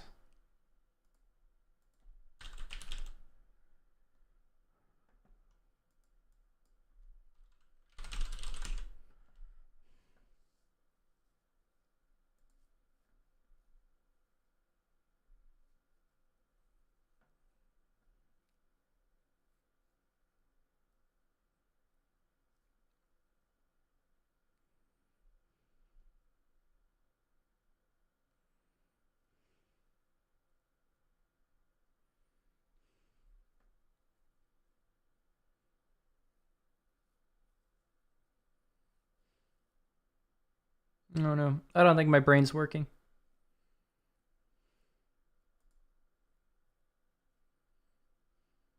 So like enemy count is going to... Wait, what are we even trying to do? Or key... We're not trying to do this. So all we need to actually do... Wait, no. What am I doing? Enemy does not equal enemy or key. We want to check that, like, if the enemy is, like, a troll, doesn't equal troll already. Because if it equals troll, we want to skip through this. We found 2 troll... Well... It's going to get the highest one, isn't it? No, the first one, not the highest. If there are multiple enemies with the same highest count, return the first one. So we actually just skip it if they match. But the problem is, what if we're looping through and we get Jackal 1, then we get Cobalt 2, and then we get Jackal 3? Are we ever going to get Jackal 3? Why would we get that? So it's basically saying that we should take Jackal 1.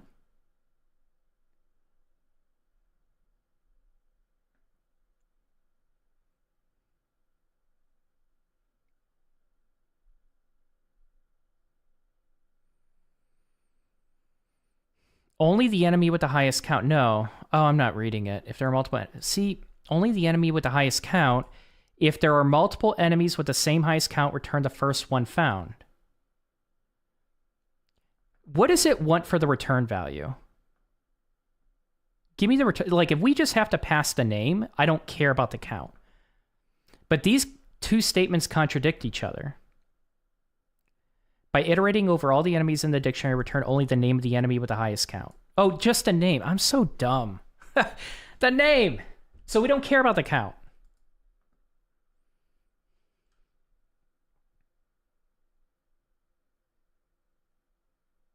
Why do we do this then? We're just returning the name.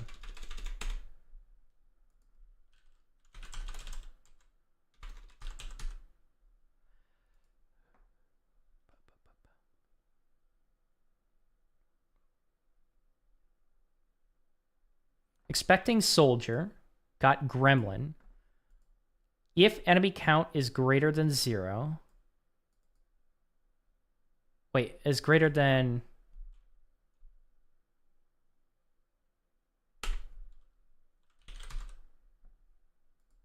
There we go. I'm not reading, like, basic stuff they're saying. That's my fault. I'm not reading basic stuff. Oh, let's go. Not in should work. We wouldn't encounter the same key twice, right? We would encounter the same key twice. There are multiple enemies with the same highest count. Meaning we could have multiple keys that are duplicate. Any advice on how to start my first project? I feel like I have a base on my knowledge, and also I'm kind of confident that what I don't know, I can Google my way through, but I feel like I struggle a little bit on the first foundation of building a project. Then, I mean, like, you should have gone through material that should have been doing that had some project-based tutorials through it. If you don't even know how to start with your foundation, you might need to go back and go through a project-based tutorial to help you with that. That's what I would do. Right? Just doing stuff like this is not really going to teach you how to start a project. And the other thing is, like, start a really small project, right? Build a calculator, for example. I don't know what language you're working with or what you're trying to do, but like a calculator is a good example of how to do that. And a lot of times it'll go over like how to build that foundation for that small project. And so if you're having trouble with that, like you might need to go back to a tutorial and see like how did they like start from the beginning? What foundation did they build up?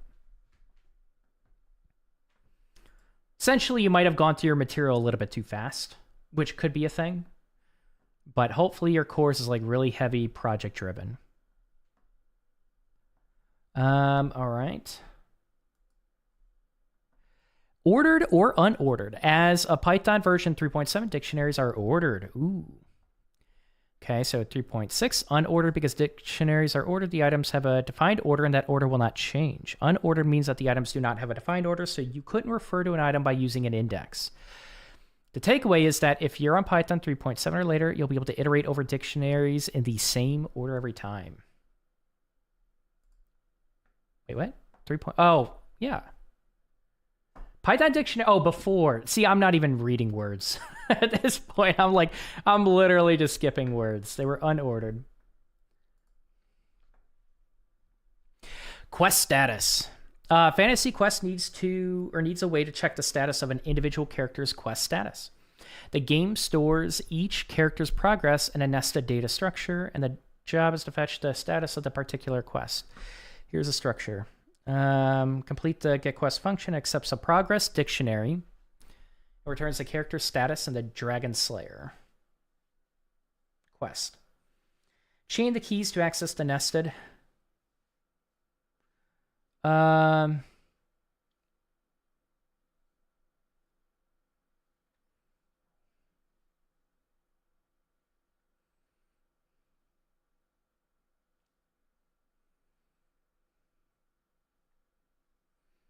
In the Dragon Slayer quest? Okay. Let me just print this.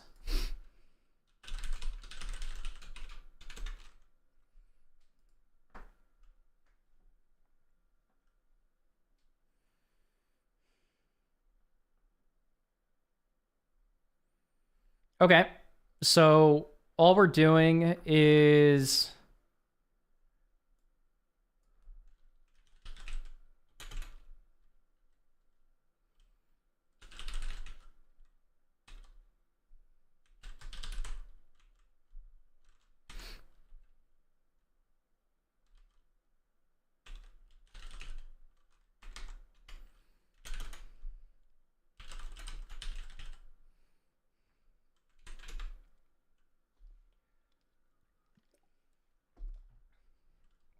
So 4 key in quests.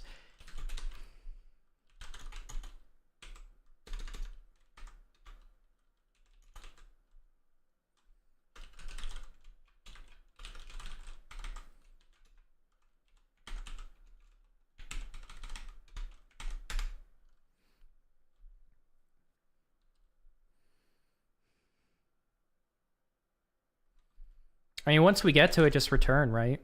In a for loop, we return, it breaks the loop. So forget these things if it does that in Python. So return...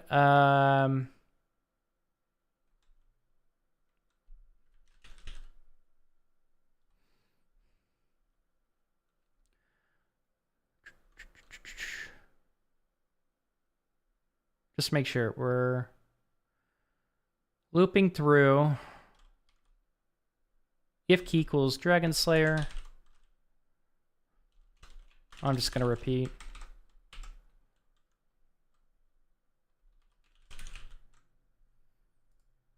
No.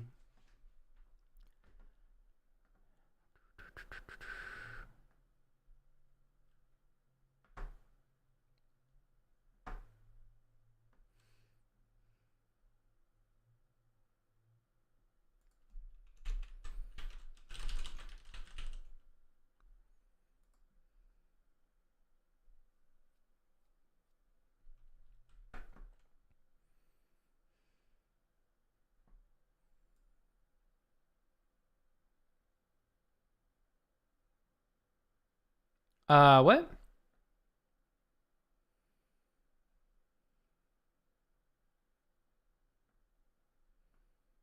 Oh, this is the entire input? Okay. Hold on. Yeah, of course. It's airing there. No?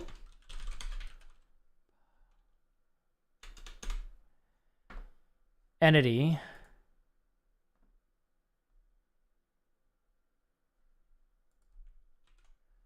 Let's cut the noise a bit.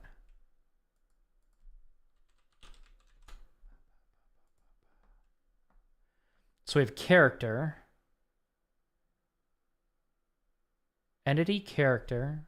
Oh, I did. Wait, I forgot character. Oh, that's it. Yeah, this should be fine then.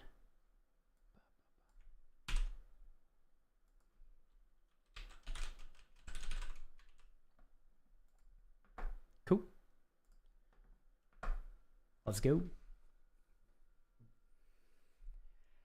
Well, I'm on the section of building my first solo project on Boot.dev, so it's more like my mind thinking that I don't know anything. I guess it's a common feeling against developers. Didn't you say you took a break for a while? Wait, so you're on the section of building. Isn't the section with Boot.dev, isn't that a tutorial-based project? Are you doing a tutorial-based project, or are you asking for your own sort of project?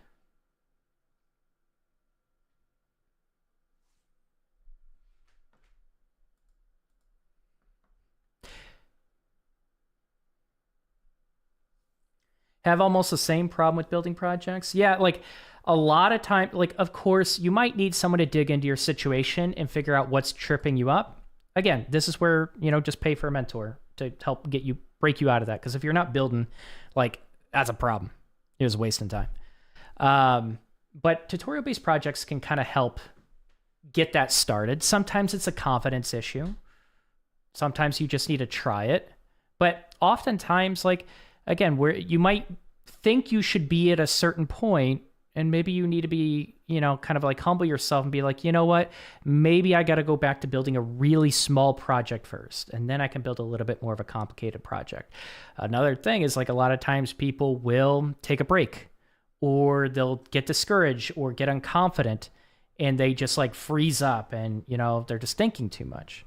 And when they try to tackle a project, maybe it's too big for them because they're not in the right mindset to tackle that project. If front end is a pain, it's probably an area you got to improve in. That's another thing. Sometimes people just don't have the knowledge for it, right? They have very surface level knowledge. They went through stuff too quickly. That's what you get with a lot of full stack curriculums. There are guided projects and there are also solo projects. Okay, so you're on the solo project? Gotcha. But Sachi, didn't you say that you took a break? I mean, that break is not going to help that, right? That's what breaks do. They kind of like break that mindset of being able to think about that project from the beginning. Like, that's the kind of a break. Sometimes you got to review material. Like, go through another tutorial-based project. That's what breaks do. That's why you don't take long ones if you can avoid it. That's just a kind of doing it. But yeah, you might need to review some. Total score. The recently added Fantasy Quest Battlegrounds are having issues with their in-game score due to how the data is being stored. The first half score and second half score are stored in separate dictionaries, making it difficult for them to parse the overall score. You've been asked to write a function that merges the two dictionaries and another function that calculates the total score. Okay. Complete the merge and total score. Okay, complete the merge. It accepts two score dictionaries as input and returns a single merged dictionary that contains all of the values and values from the input dictionaries. If a key exists in both, the value from the second dictionary should override the value from the first. Oh, cool. That's easy.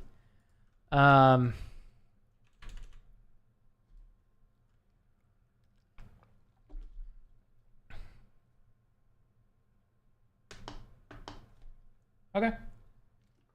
Just loop through twice. That's all we're doing, right? For key in dict. Oops.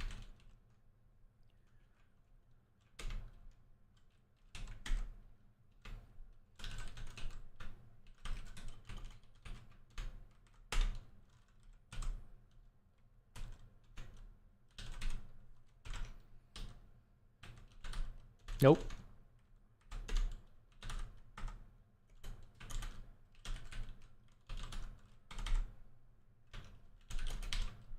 Just replace it.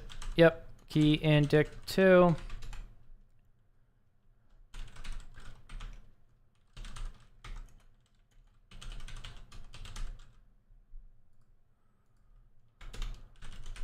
That should do it.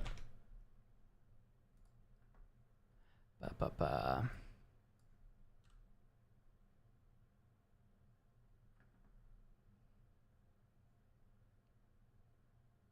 Okay. Let's keep going. So total score. Take a single score dictionary as input.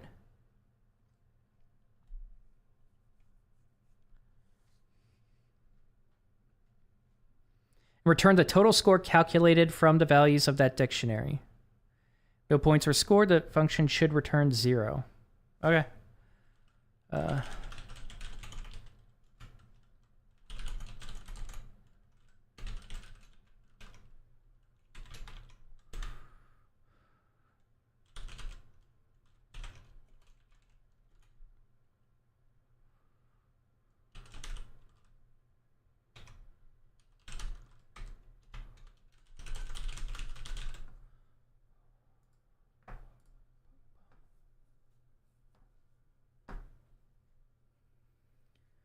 My break was mainly due to depression. Yeah, I know the reason. I'm not saying that was the right or wrong decision for you. I'm just saying that's the consequence of your decision.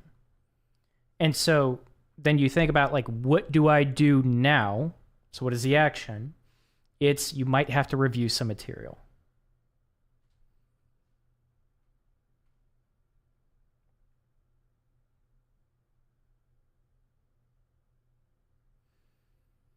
I think sometimes people like when someone says there's a consequence for your action, you're like, no, but like this really happened and I had to do it. It's like, no. I'm not saying that wasn't the right decision for you. I'm just saying actions have consequences. Here are the consequences. Let's focus on the actions now to be able to overcome those consequences.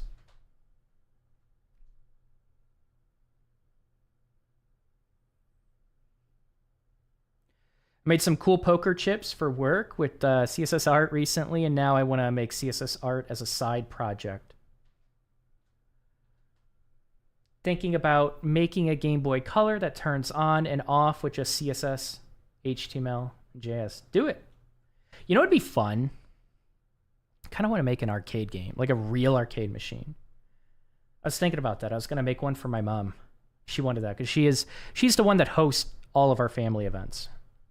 I think that'd be cool. You seem to have a lot of fun with CSS art, Zinka. Initialize an empty dict first? Yes.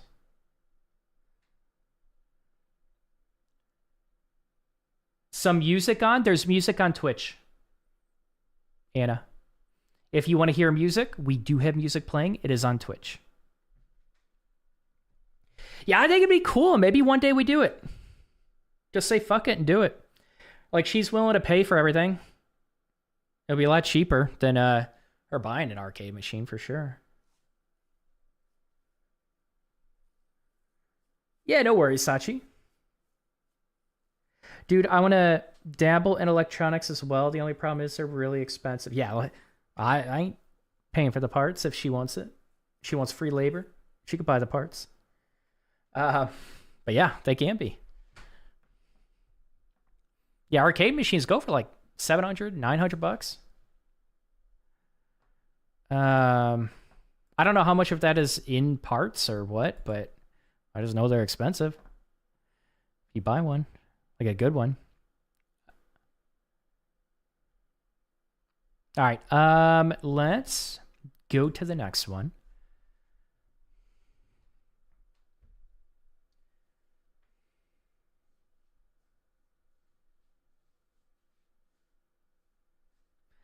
All right.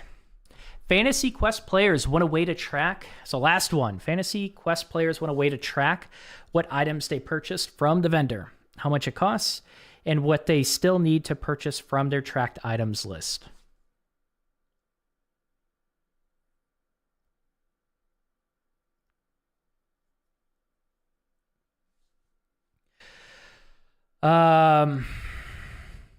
let me read that again. Way to track items they purchase from the vendor, how much it will cost, and what they still need to purchase from the tracked item list. Complete the calculate total. Okay, so items purchased, a list of the names of items purchased. This is a list of strings. Pinned list, a list of the names of items the player has pinned and wanted to purchase. This is also a list of strings. Okay. The function should return 3 values in this order. Unpurchased items, a list of all the item names in pin list that weren't found in order. So of the names. Okay. Receipt, a dictionary containing all the items the player purchased, even stuff not on their pin list.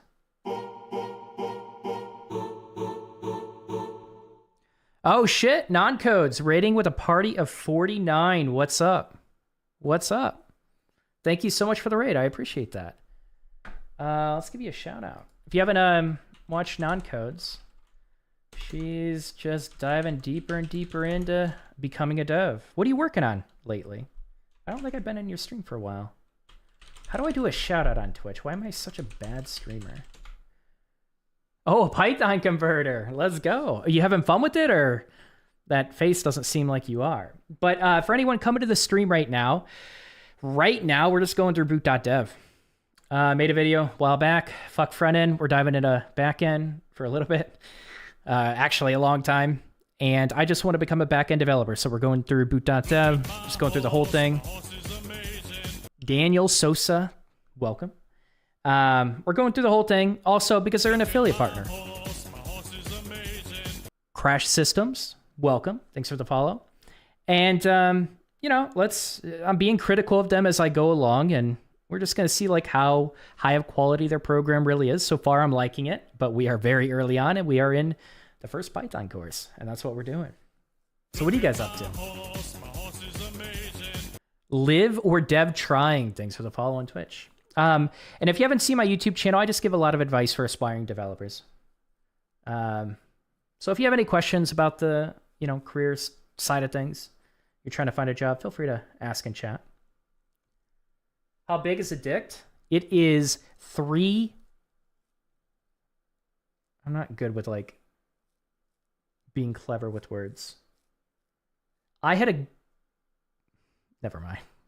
I don't know. I'm on YouTube. No, never mind. We're skipping that question. What's up, Holly? How you doing? People still, they still call you holy in chat. I noticed that a lot of people call you holy. I learned React and TypeScript. Oh shit. What? Dude, you are going into, I feel like you're going to hate your life. You're going into stuff that you do not want to learn. I can see it in you. I can see it. You're like, oh, I got to learn. Okay, dive into React today. Feel free to, dabble in other stuff and take a break. But hopefully you're growing from it. Learning React. I am talking about you. What are you talking about? What do you mean? Did I miss something? Oh, you're talking about me, Python converter. No, not Python. We're just going to the course. Gotcha. So what are you building? Video about Boot.dev on YouTube? Yeah, it's all on YouTube. So I'm going to go through the whole thing.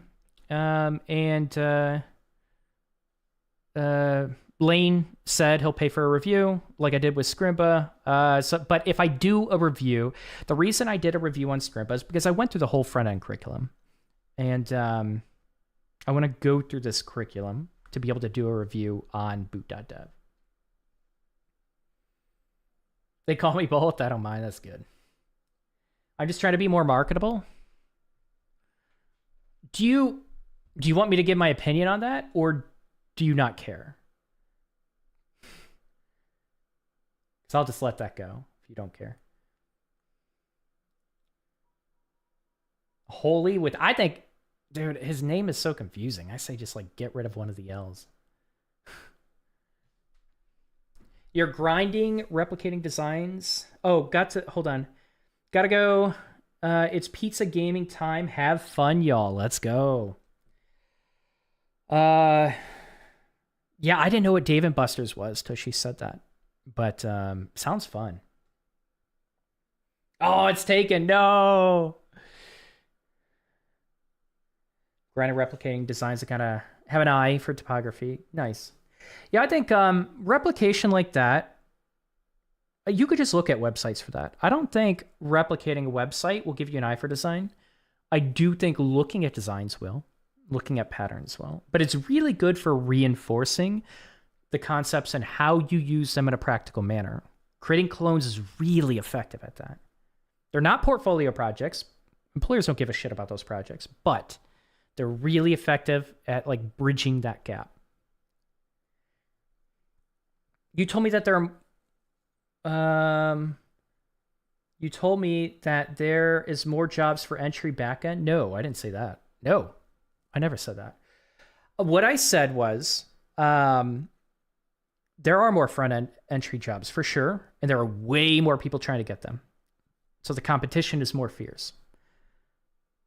There are less back-end entry-level jobs that you need to be... but the thing is, like, a lot of aspiring back-end developers suck at a junior level. For like, to give you context, like, I suck as a back-end junior dev. I do. There are people that will outcompete me, given even, like, me doing this for a while. But the bar for the back end, people just aren't meeting it, and they're not going deep enough. That's the problem. So a lot of employers are not picking up a lot of the junior devs that are applying because they keep going through these cookie cutter full stack courses that don't really have any depth to them whatsoever in the back end. So you hear about a lot of low effort people or misled people that apply for backend positions. They're like, oh, no company's hiring for an entry-level backend developer, but when you dig into their skills, they suck royally as a backend developer.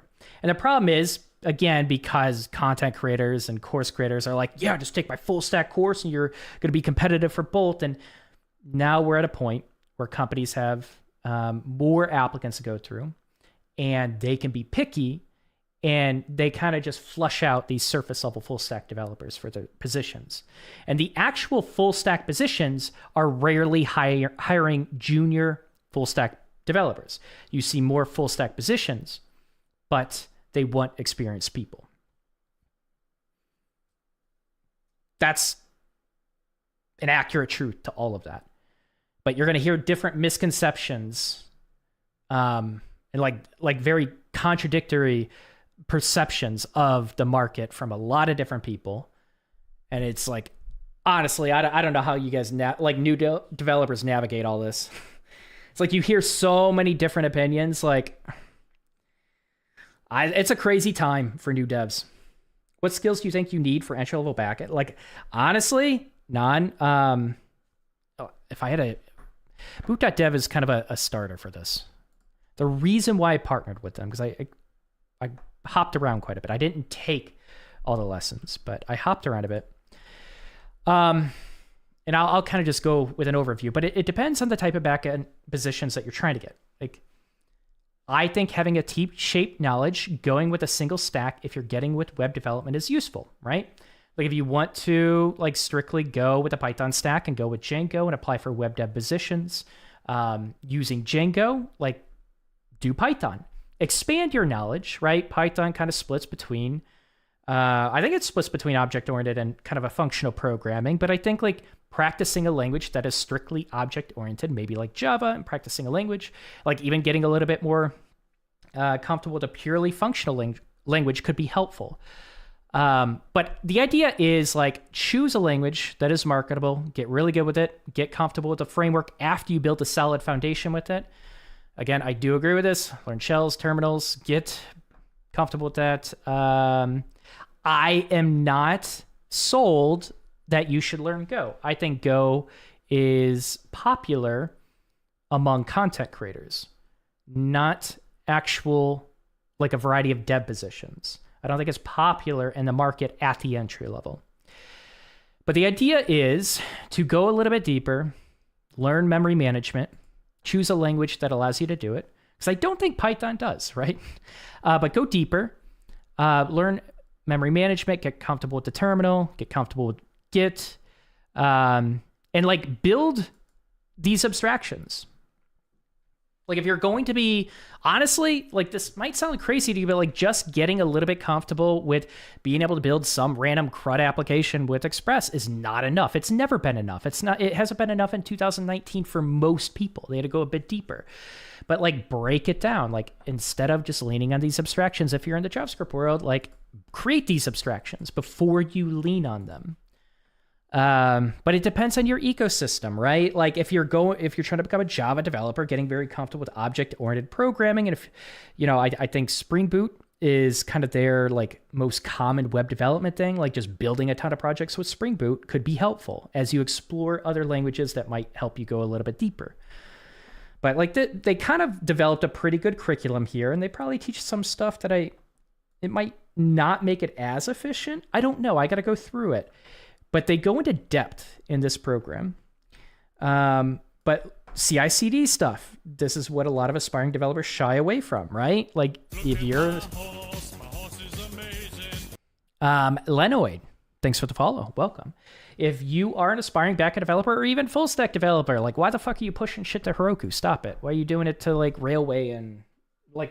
What you like don't learn Next.js if you're trying to like become an actual full stack developer, like really dive deep into both the front end and back end. But a lot of aspiring full stack and back end developers will not touch Docker. They won't touch setting up an AWS instance. They won't like set up a pipeline. They won't even touch Git actions. And it's like these are all things that you could do in a personal project to be able to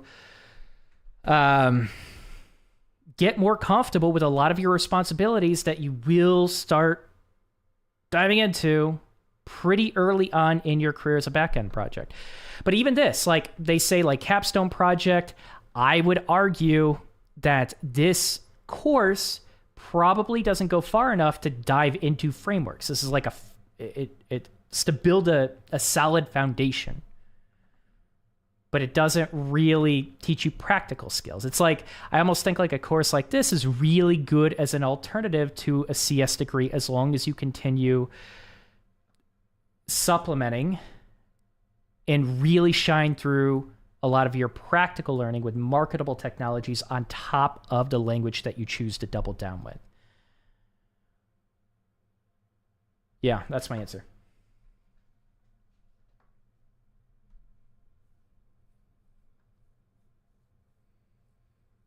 But it would take a bit of research of like what kind of jobs you're trying to apply to. They recently changed those Go lessons that used to be with JS. Oh, really?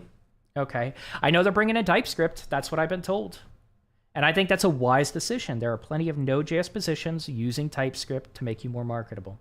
Now, there are a lot of people complaining about it because they don't want to touch JavaScript, but, like if you really don't want to work with JavaScript, then keep looking.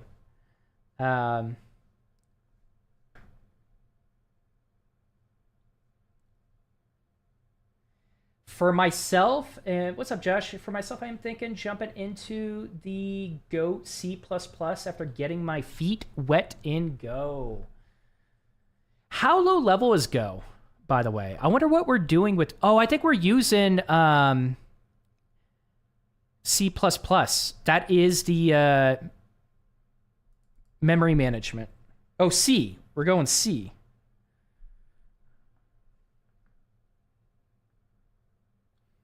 I think I've done too much exploring already in the past 4 years. Fair enough. I always thought that entry backend now just deploy serverless functions and use API. No. I'm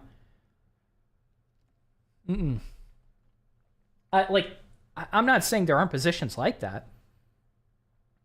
No. I think like the Next.js world is like really fucked with people's heads.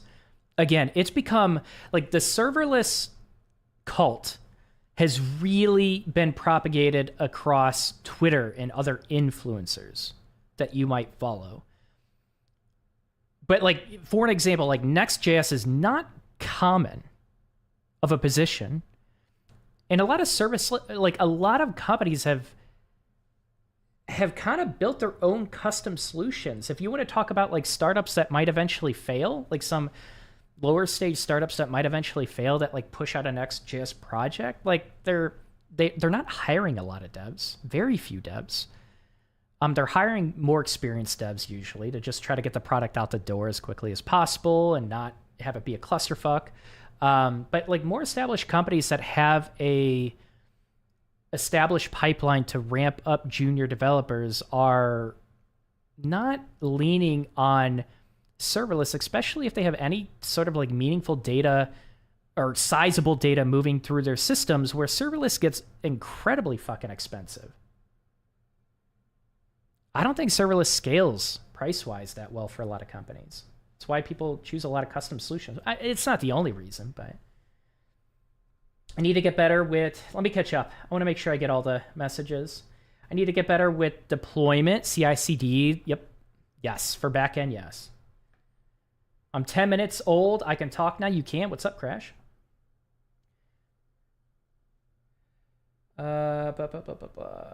Authentication and other networking protocols. JS is the web. JS is not a lot of the backend in the web.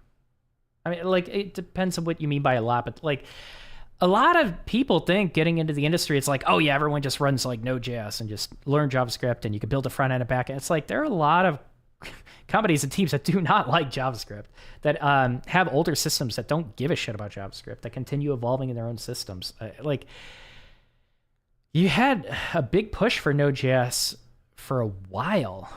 But I don't know. I think JS is making a bit of a comeback in Node.js with TypeScript, but I think it just became unmanageable. Like, most companies didn't need to worry about it being a resource hog or like being single threaded or anything like that. But I think a lot of times, a lot of companies would just use Express to build their applications, and you would get a lot of not unconventional ways. There were no conventions. When you use Express, every team had their own version of doing things. There weren't like any established frameworks that, you know, you could trust that someone could hop into and ramp up quickly because they know the architecture, they know the conventions. Node.js is a shit show, just like React is a shit show. So those jobs do exist, but I do think TypeScript is giving people a little bit more confident with Node.js positions and having that on your back end. But until they adopt frameworks like Nest, not Next, I think Node.js is still, they really want to bring in experienced developers. They don't want a lot of junior developers touching their already shitty ass organized code. Like, they need someone that can hop in and know what they're doing and hopefully reorganize it a bit.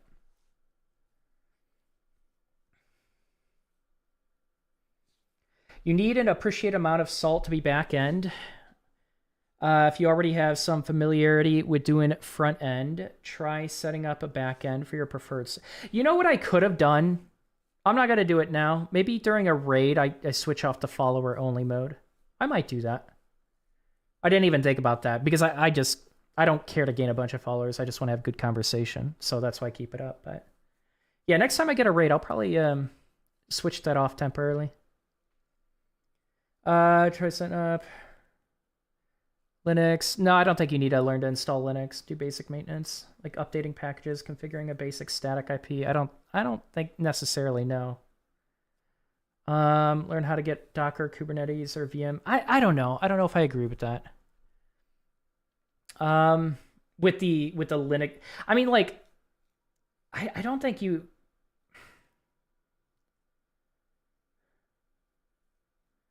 I don't know. I'm on the fence about that. To install it, like, I think getting comfortable with the command line is useful, obviously. But to install Linux, not necessarily. Basic maintenance, like updating packages, I agree with. Configuring a basic static IP. I don't think like server configuration is something you necessarily need to dive into.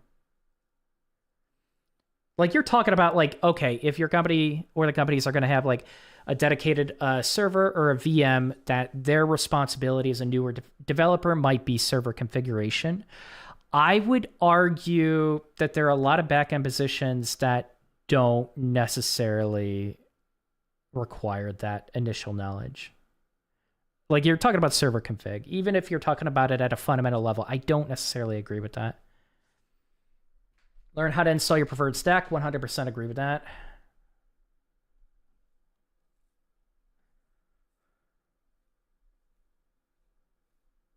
It was clearly a joke. What was clearly a joke?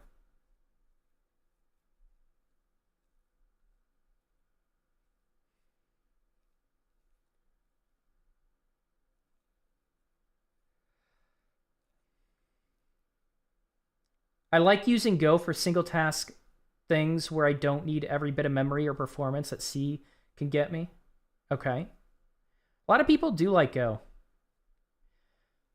Also, their curriculum used to be a bit longer. I think around 30 courses or so. According to Lane's updates on Discord, they're trying to optimize the process, removing what's not so necessary to get the first dev job, which at the end of the day is the main goal. But at the same time, being realistic about the time and effort that it takes to reach that point. I like that Lane has always been honest and clear about that. He has been honest and clear about that. But what is he stripped? I'd be curious about that. Because again, like if we're talking about like learning marketable technologies, like if you're going to double down on Python and build stuff with Django, teach Django. I think this course lacks that if we're talking about teaching the minimum to get a dev job. Like, you can technically be right. Like, yes, if you have a foundational knowledge, yes, you can get a job. But if we want to talk about being competitive among that in the entry-level market, like we got to teach practical skills. We got to dive into that framework. So if he's honest and like, hey, you know, like you choose what you want to expand into and learn that framework, I would agree with that. If he's like, if in any way he's like, yeah, like you should be fine, you know, you should continue learning, but you should be fine to be competitive. Like, I don't agree with that. Not with what he has here, but I could be wrong. Again, maybe I'm missing him. Like I'm just misinformed, and he's actually teaching. He's using frameworks to be able to kind of transition you into building practical applications before the capstone. Maybe I'm wrong about that. PHP entered the chat. I just don't reach to JavaScript when I need to do something at the actual server level. JavaScript is that thing that runs a service somewhere to me. A lot of people don't prefer it. Would you say the most dominant backend language, web language, Java? I know Java's popular. I don't know about the most dominant web language. No. Like web, JavaScript. It's always JavaScript. If you're talking about backend at the server level, it's not JavaScript.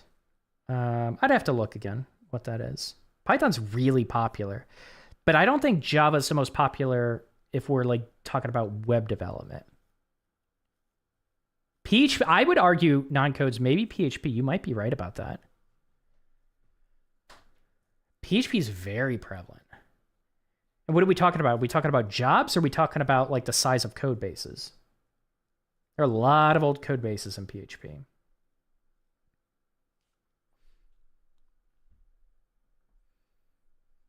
You're just clicking deploy image, that's fine, but you still need to configure that image to do something.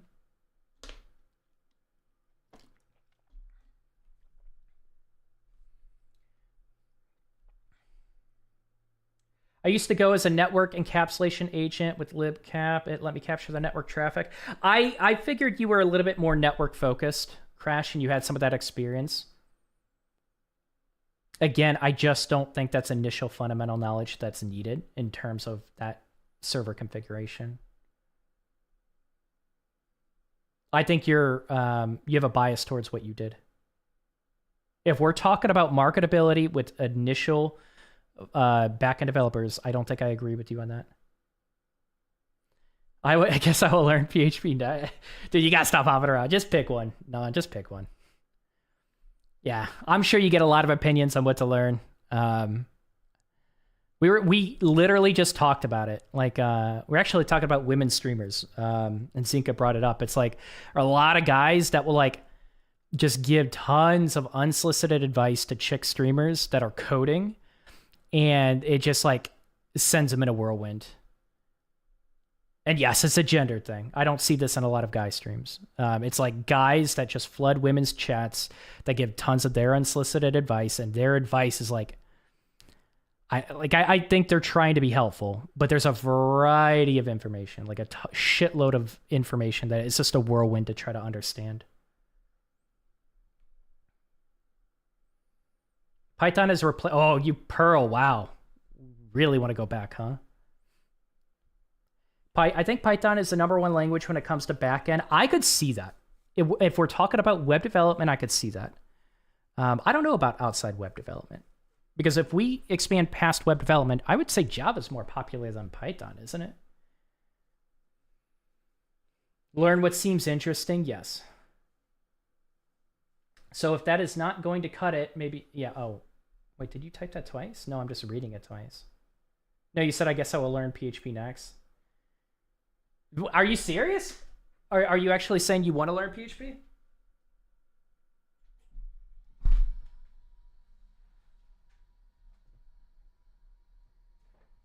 Oh, part of your job is replacing Perl? Yeah, Perl's pretty old school. You like Python better? Let me catch up. Oh, I'm sorry. On YouTube, PHP is also really popular for backend. Yes, it is, Joe. Facebook is still a PHP shop, I think. I mean, you're gonna have multiple projects with Facebook. Like to say that any of these big companies still aren't using PHP somewhere.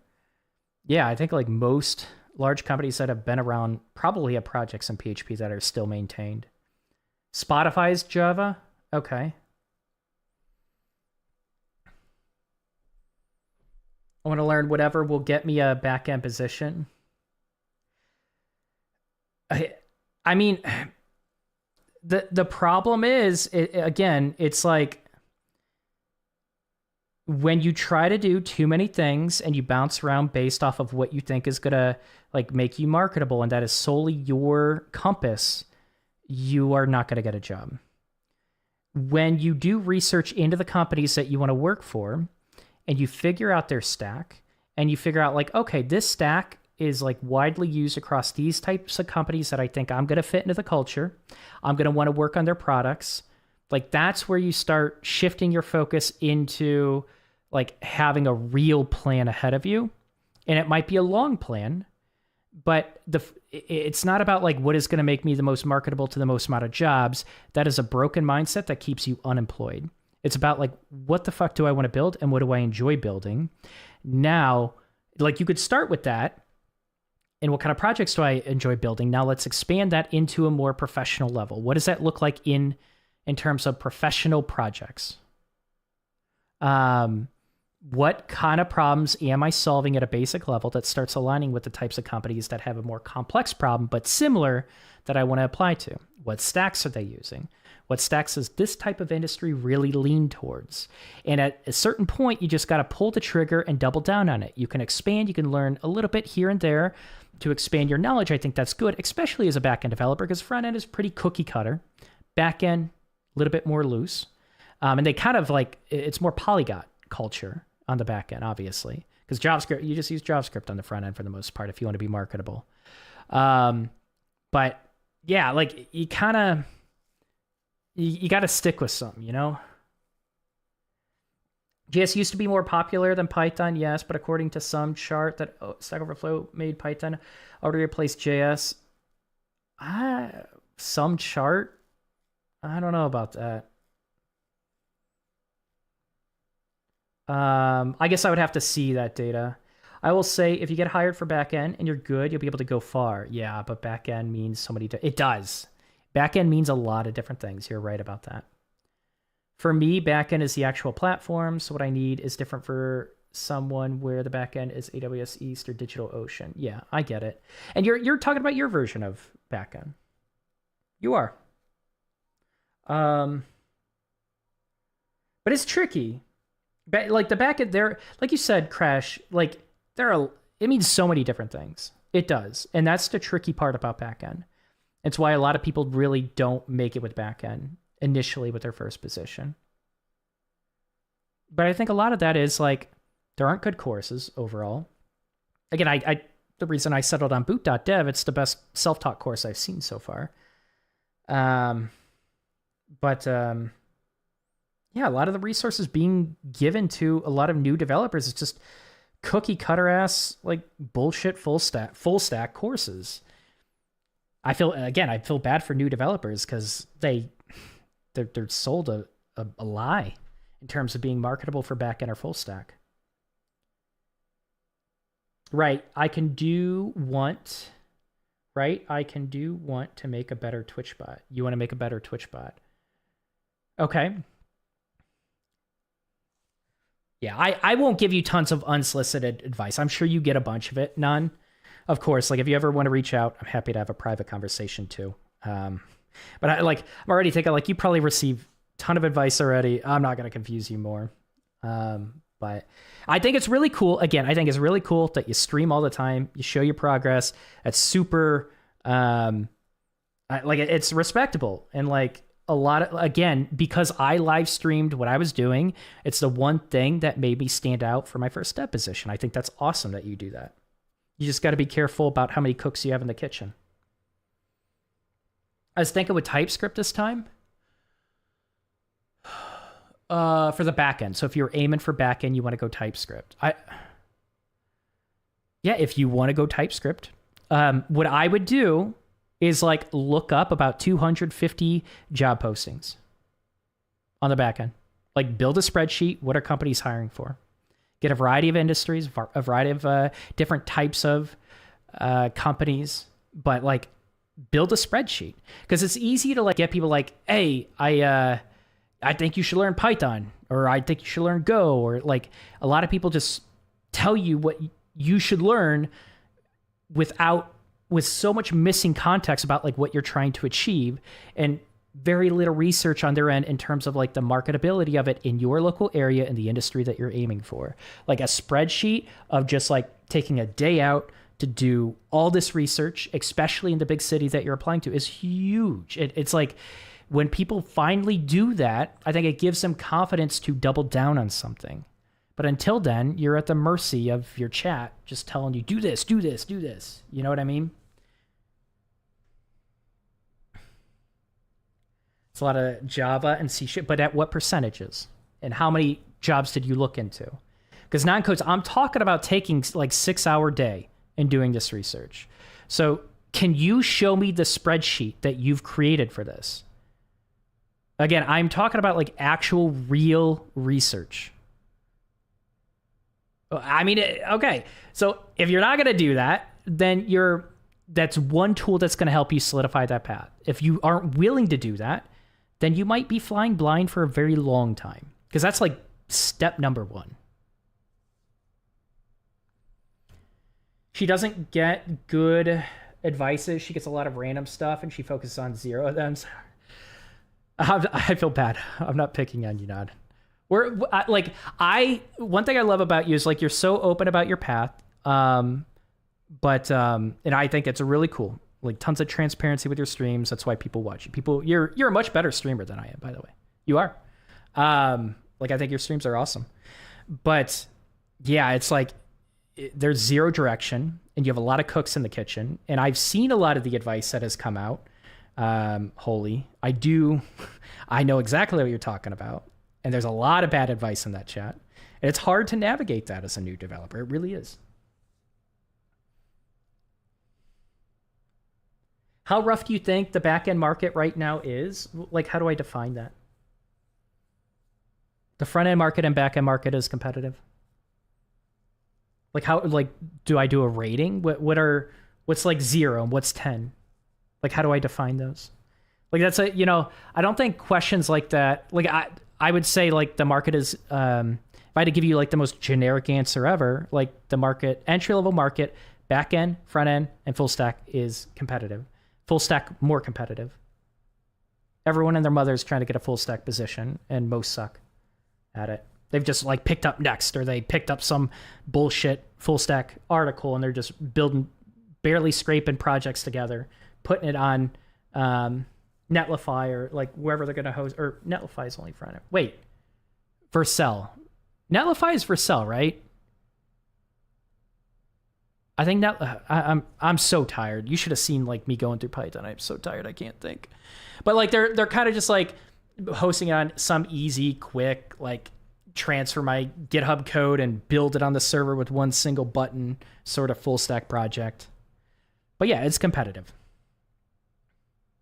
Yeah, like if you're looking, all I can do, like, If you're not giving me any other variables to go off of, for new developers, entry level is competitive. That's it.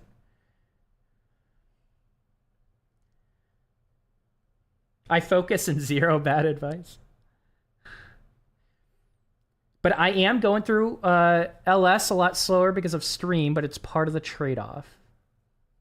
Oh, I thought you ditched it completely. I'm glad you're still going through that. I think following a curriculum like that is really going to help you. I think people that try to become developers by literally just like getting some tutorials or like basic courses and then trying to string together a bunch of projects end up just not really building a solid foundation. Launch School is a program that you can trust that it's going to build a solid foundation. Now, again, their community does not like me, and I think I have certain thoughts about them and their culture, but I have to give it to them. They could talk all the shit they want about me, send all the threats they want towards my way after my review of them, but like I think their curriculum does give you a pretty solid foundation with core. When do you stop being entry level? And entry level is essentially kind of getting your first position. So is the question really like, when do you stop being junior level?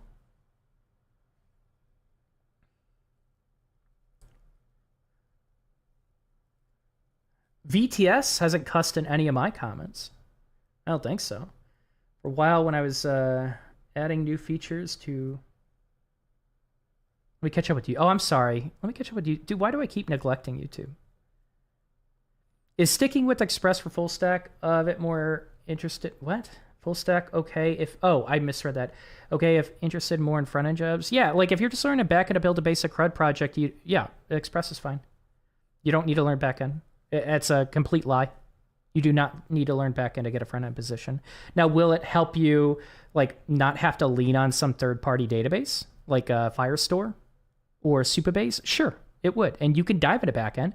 It'll make you a little bit of a better developer for sure. But with that understanding, that should answer your question. Can you stick with Express? 100%. Okay, so you just finished App Academy. Where in Chicago area are you? I'm not going to go into details about that. Thank you for the streams done. Been watching the VODs at work. Yo, nice, Jakes. Glad I could see you live for a few minutes. Nice. I'm glad you can make it. Render is an option besides Heroku. Yep, easy, one-button solution. Need to learn how to build an app that scrapes that data and builds that spreadsheet for me.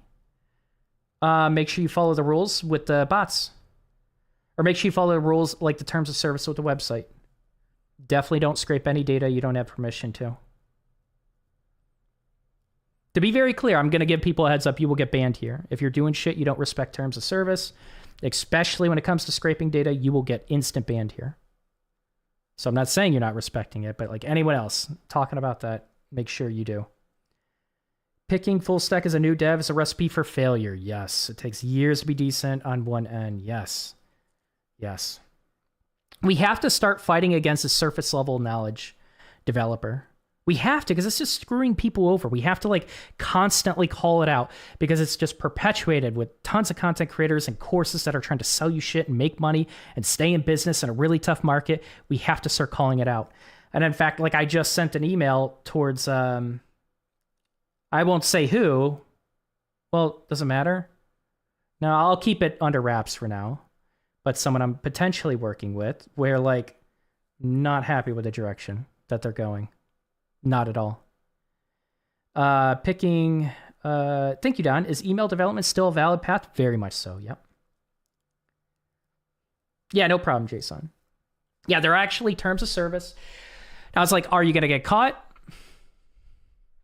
Oh, no, chances are no. But we want to respect, we definitely want to respect restrictions and like concerns companies have with their websites. Because like, you know what pisses me off is seeing like, I tweeted one, but like seeing a bunch of indie developers like create shit ass products that are basically just clones. They just ripped code off of different companies and sold it to people. Dude, that pisses me off. I would love the indie dev community, but they keep doing like low integrity shit like that. That just like, I can't get involved.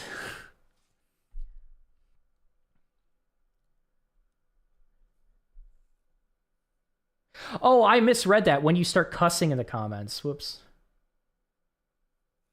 When you start cursing your code, man should get things done. What's up, Raindon? How you doing? Backend is where all the fun is. I'm liking backend a lot more than front end right now. I can tell you that. It's because of the boot camps. It is. It is. And I promoted a lot of them because they were getting people into the industry. But the thing is, like, no one listened to me. It's like, I could say this 1,000 times, but when I say, like, when a coding bootcamp is literally still an option right now, if you do 10 other things, it can actually be a financially good decision for you, because most self-taught developers are going to fail. They haven't really built the mindset. They haven't really built the system. They haven't learned how to learn. Coding bootcamp teaches you a lot of things to make you much more successful. But you have to supplement afterwards. You do. You have to dive so much deeper afterwards. But, like, again, we keep giving this advice like, oh, coding bootcamps all suck. Never go to it. Or like, oh, yeah, coding bootcamps are still viable. There are haters. It's like, there's so much nuance in this conversation that it doesn't go on in Twitter and Reddit and content creators just like giving surface level takes. The solution, no matter what you do, is to build a solid foundation and learn marketable skills. There are a ton of other stuff to add to it, but somehow people keep getting surface level knowledge. They won't dive deep enough. And here's the reality. I think a lot of people, and I am looking forward to it. Maybe that's toxic. I am looking forward to a lot of people finally giving up on the industry.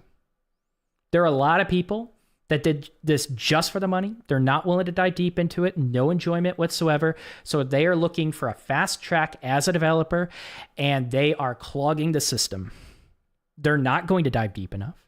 And for those that are, great. You changed your mind. You started out with the money, but now you're getting serious about it. Awesome. You deserve a chance. But for all the people fucking clogging the system, for all developers, like, to push out the rest of the developers that actually want this and are willing to spend years preparing for it, like, I just get out of the system, get out of the pipeline already.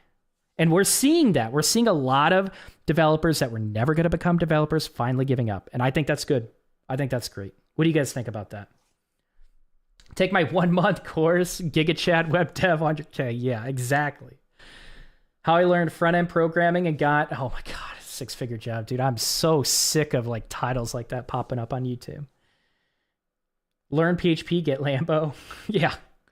I think the boot camp is fine, but it doesn't stop. Yeah, it doesn't. It doesn't. Some are just doing it to get money. I think a lot of curriculums, a lot of courses that continue to remain operational, they're struggling to survive right now. And a lot of self-taught courses, there isn't a high completion rate. A lot of people give up on those self-taught courses. For me, I did learn by just grokking other people's code. You can do that and plagiarizing their style. I later went to college and took all the programming courses, and it will round out your knowledge if you have a blind spot.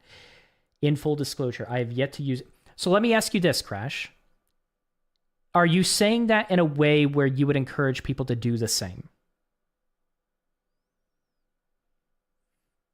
Because what it sounds like is you're justifying it like it was a good thing. Are you saying that in a way that would encourage people to do the same in their path?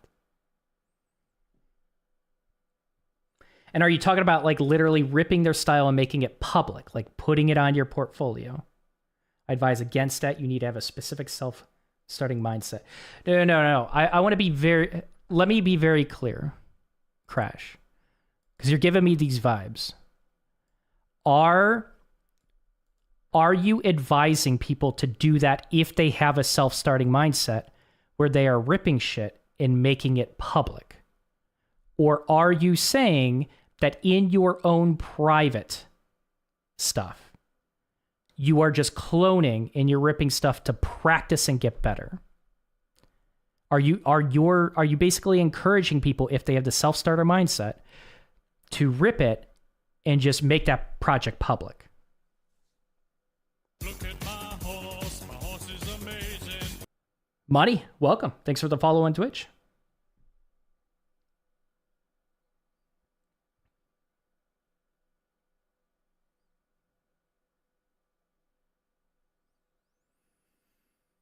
Yeah, no problem for the tip, Jason. I've been coding every single day for 6 months straight with 4 hours of deep work, and I'm not even decent in front end yet.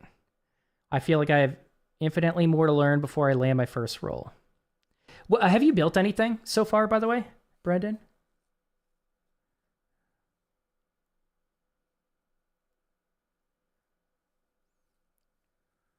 No, I'm advocating for ripping off, or no, I'm not advocating for ripping off someone's project. Gotcha. I'm saying that you can know nothing, go look at someone's code and modify it to learn. I 100% agree with that. So I wanted to clarify, and I think it needed to be clarified because there are plenty of people on Twitch that have no integrity and no ethics, and like it just goes against our values here. So I'm glad you clarified. Thank you. Like there are people that'll just like justify ripping off people's content. Fuck it if they don't, ever figure it out. It's like that's not what we do here. Integrity is actually important here.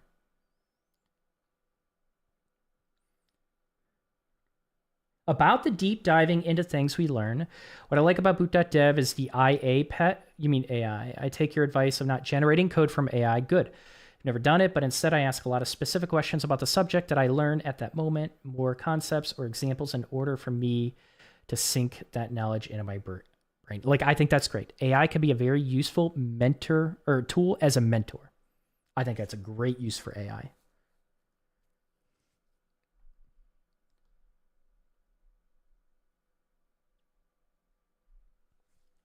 I think if you really want to become a developer, you don't need a boot camp. It's all about you. So no one needs anything. Most self-taught developers do need it. The question is, can they afford it? And most can't. That's why they go the self-taught path.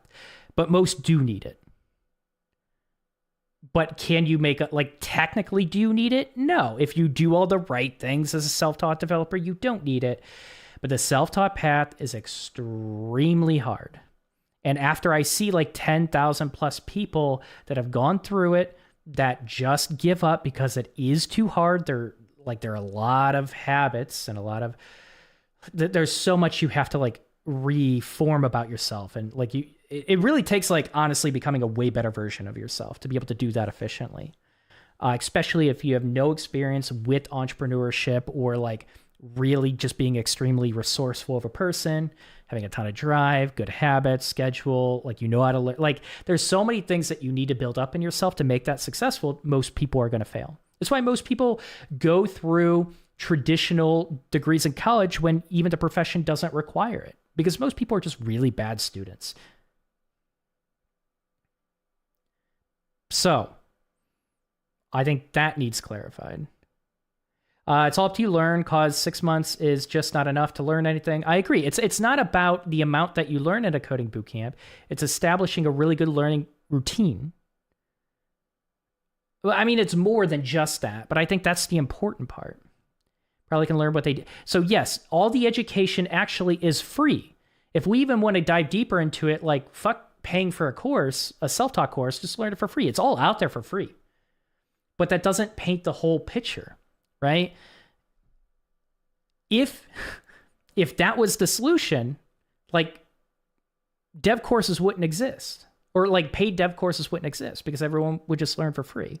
And I think we have to dig deeper into that situation. It's like, okay, so when we dive into a self-taught course, what does that start supplementing that a lot of free material doesn't supplement? Now, when we dive into a coding bootcamp, what does that supplement? Now, when we dive into a CS degree, what are the differences of each? What are the strengths and weaknesses of each? And what do we have to add as we go towards the more resourceful route and the cheaper route? What do we have to add? Most people just are not capable of it with their current mindset. You can say that the education is out there, and it is. But again, all these paid courses wouldn't exist if it was that viable. And it's not. So it's like, it's easy to say, like, yeah, you could just have the will. Yeah, if you just search. Like, it's easy to say that. But to give that advice, you have to realize, like, there's an implication when you give that advice to new developers of, like, you're kind of convincing them that, that makes sense. Why the hell would I pay for something, right? You're not having a real and honest conversation about, like, how they're probably going to fuck it up and give up without some sort of structure, without some sort of paid material, without some sort of mentorship. You're setting them up for failure in that regard. Going to eat, have a good stream. All right, take care. And thanks again for the raid. Sorry, I just saw that message. I appreciate that.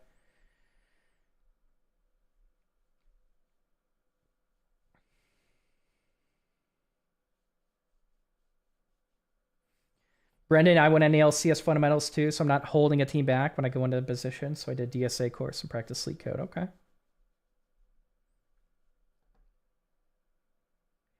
I also do not advocate that you don't need any education or learning. You absolutely do. Yes.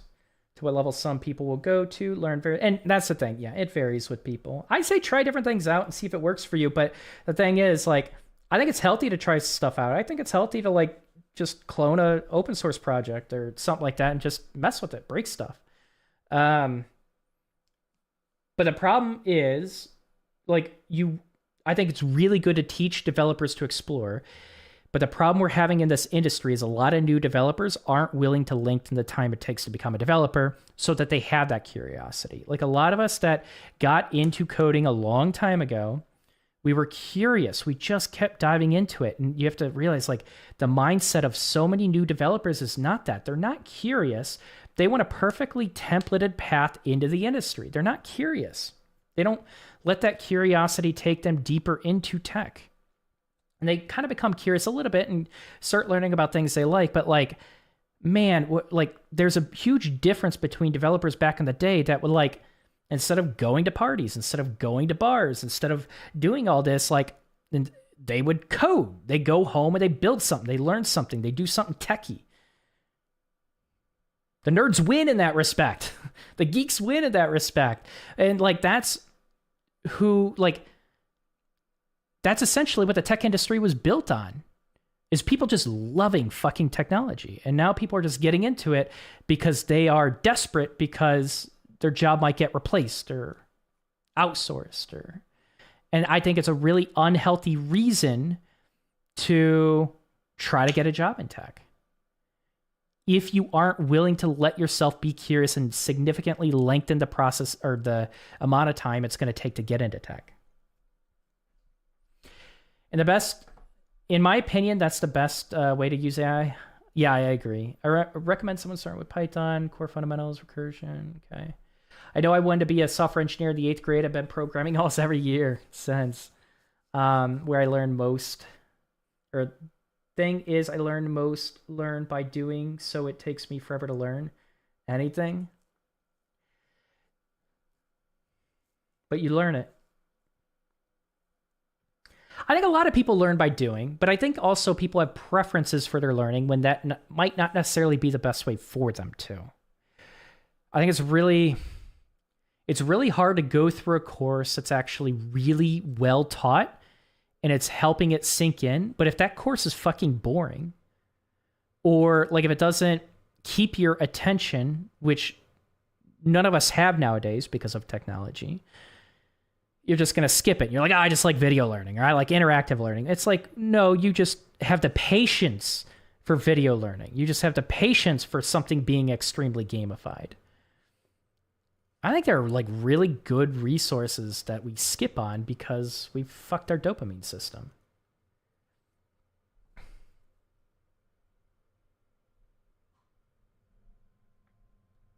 Yeah, it's fine, Holy. Again, like, we can agree to disagree, but if you're giving the advice, oh yeah, you could just learn for free. Like I've seen that. Again, like for the past 7 years, I've done nothing but mentor junior developers, and I've seen what's fucked them over. And that is a big piece of advice where people are trying to be as cheap as possible, avoid structure, avoid mentorship in terms of paid, where it's like, yes, technically you have it for free, but that's going to work for extremely few people. And I think that advice is, I don't want to say toxic, but I do think it fucks over a lot of people, and you don't see that. Like if you are perpetuating that across the internet, you have every right to do that. But of course, I'm going to strongly disagree with it because like I'm tired of seeing people get fucked over by that advice. But I think it really comes down to, and Crash has mentioned this a couple times. It's like people's learning really varies, and I think it's about becoming a better student. Dark Knight, welcome on Twitch. I think it's about becoming a better student in like doing a lot of self-analysis to realize like what's working for you and what isn't. I knew I wanted to be a software engineer in the 8th grade and been programming almost... Oh, I read that already. Let me scroll down. You learn coding and proficiency. You can't learn what you don't know. You don't know. The thing is, the guy who is going to eat and drink the Kool-Aid has been doing it since he got his hands on a computer. There's just some guys like that. For some people, it's going to have to be homework. It's going to have to be homework until it isn't. I think we need to do a better job of getting people into that mindset, especially in software engineering. And I don't think we should settle on it just being homework. I think that's going to hurt the industry. I think it's going to hurt a lot. Like, it's just going to hurt the trajectories of a lot of aspiring developers, and I think they're going to give up. Because no one can just do homework for the rest of their lives. And I think traditional education has completely just sapped people of their life force of just to do fucking homework that they're assigned. Like, fuck that. No. It's like, I think traditional education has done more damage than good for a lot of people in tech, a lot of people that have ADHD, a lot of people that have been told that they have to learn an extremely structured curriculum or they are going to fail. And they have to be forced to have enough patience to go through stuff for months that they're not even curious about because they're going to get some reward at the end. I don't think we're built for that. And I think traditional education has failed us with that. So I'm really cautious about just accepting that someone just needs to grind through something to get to the end when that something takes years to get. And I think that's where we're failing aspiring developers. And I think we got to piss off some people and say, like, go in the direction that you're going. You're probably going to fail if you're just doing it for money. We got to piss off those people and like give them kind of, I'm not saying like purposefully aim to piss them off, but we got to say things that is going to completely shake their way of doing things and make them question if this really is for them. But sometimes it just means like, a lot of times I think it's just encouraging them to try different things and not go with such a rigid curriculum. But I don't know, like, and I'm even, every day I try to do this in a better way, but I'm still open to feedback. It's like, how do we get people to start loving what they're doing and getting past that homework stage? It's like some people, it's such a hard thing to get some people past. And I think eventually those people probably aren't meant for tech. It might sound like a very gatekeeper thing, but I think people that flourish in tech and stay in tech and do well in tech and make a lot of money in tech are people that find a love for it. They have love for curiosity of it because it's unending. We have to start getting them to that stage. But I think you're starting to get to just a core personality issue. We might be talking, like, some people aren't meant for... tech is such a...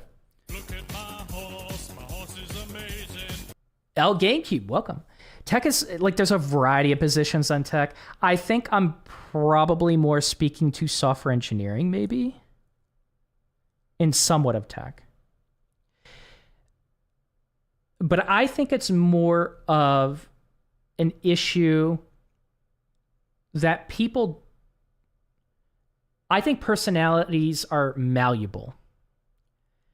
And I think we have curated a broken learning mindset in a lot of people's personalities that, like, we need to unbreak. And I think that has happened from traditional education.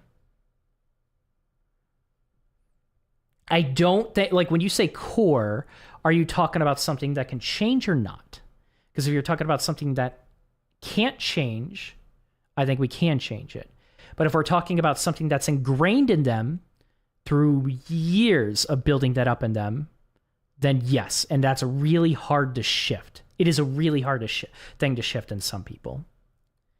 Do you have hope for people in their 20s because they seem to embrace the awkward intellectual curiosity that used to be the "you nerd" response? I think nerds are actually way more accepted nowadays. And that is cool. Dude, like, I don't know about you, but like sitting at home playing video games, and like coding on the side, or like just trying to build stuff or do something technological, like I got made fun of for it. Like that was not a well-supported thing to do back in my day. I had to sacrifice relationships for it. I had to sacrifice friendships for it. Not too many. Like I built friendships around that, of course. But I do think it is kind of starting to come back, and being a nerd is way more acceptable nowadays.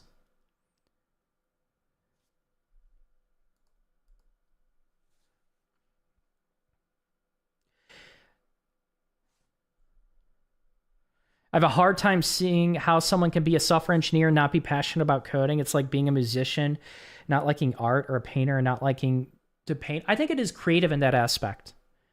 I think software engineering and coding is a creative outlet.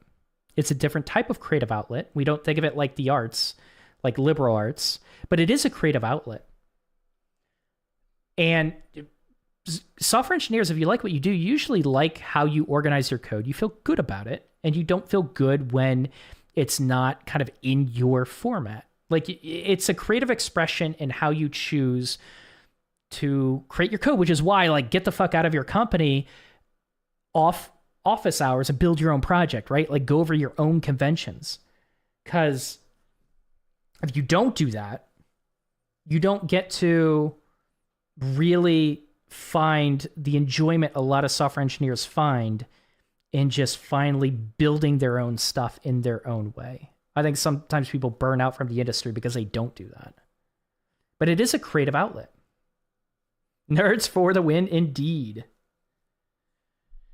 Yep. A lot of people will do anything for money. Yep. My argument, like, there are better like, if you're just doing software engineering for the money, you have been lied to. It's not a get rich quick scheme. You've been lied to. That's all there is to it. There are other ways to make money that are more shallow.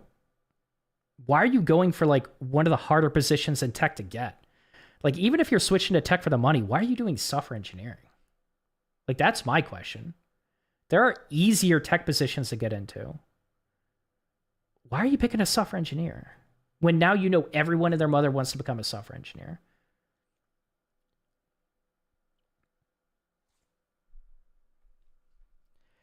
I love when the streams reach these philosophical coding thoughts, like a reality check. They're fun.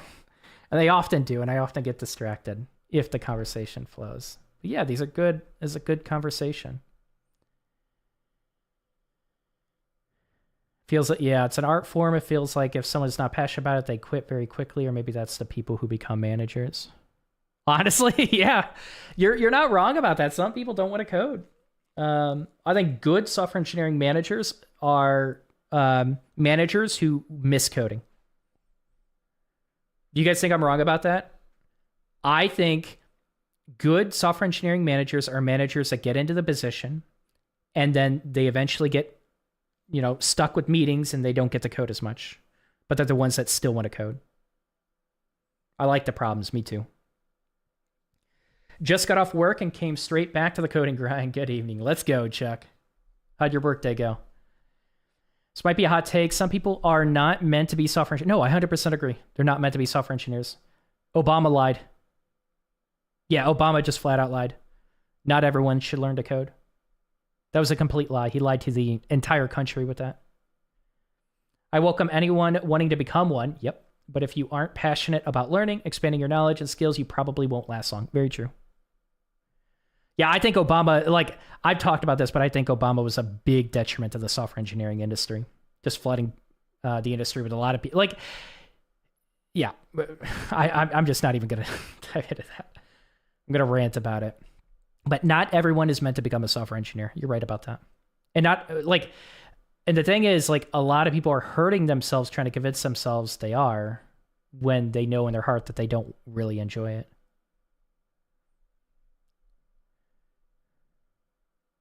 Absolutely true. It's a creative outlet. Multiple ways. Front end is a visible outcome. Code itself is also an art. There's beautiful code and ugly code. Yep. Yeah. And and again, like software engineering, you can argue that there are mostly agreed upon conventions, but at the end of the day, most stuff is preference. There's pros and cons to everything. But, it's still at the end of the day, like your perception of what is good code and bad code. Now, you have to come to some consensus when you're on a team, of course. But the fact that there are so many arguments over conventions and organization and architecture is fascinating because it is a bit of an art form. As long as they don't want to micromanage and trust team decisions, yeah, that's fine. But I mean, I guess you would get less micromanagement with someone that didn't know what the fuck they were doing in the code base. Sure. I guess, but like you're picking kind of one.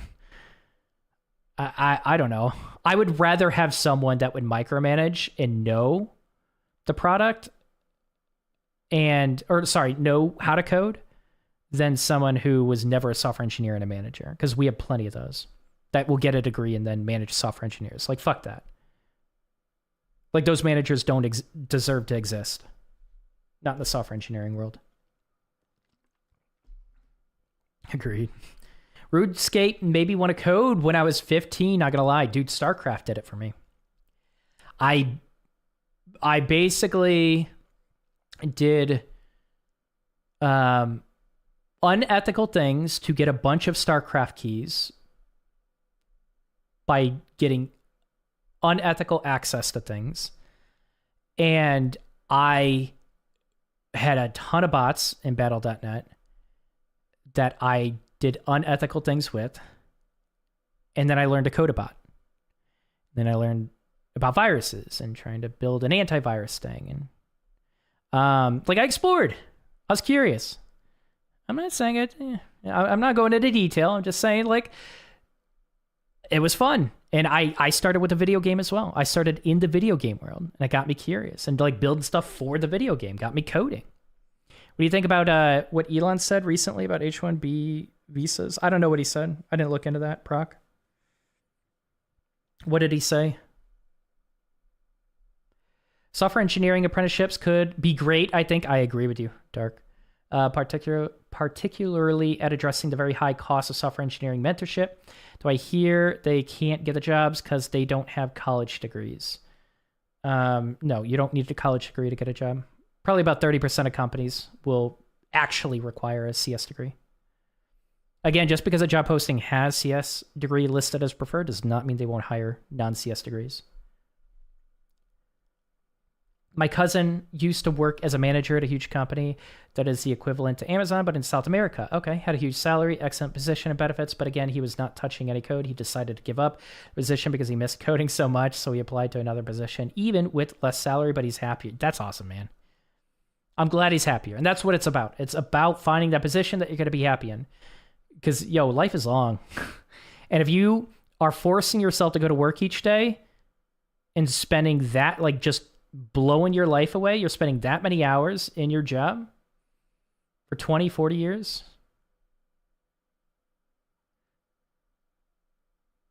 Okay. You waste all of those hours and then just die? That's like 8 hours a day. Every day for like 40 years. You really want to waste your one life that you have? Not to mention, we're assuming that you're going to live that long and you're not going to get hit by a car. You really want to waste it doing something that you don't really enjoy? Like, that is the bar you set for yourself? That's the standard you set for yourself? Like, that is so depressing. That is incredibly depressing.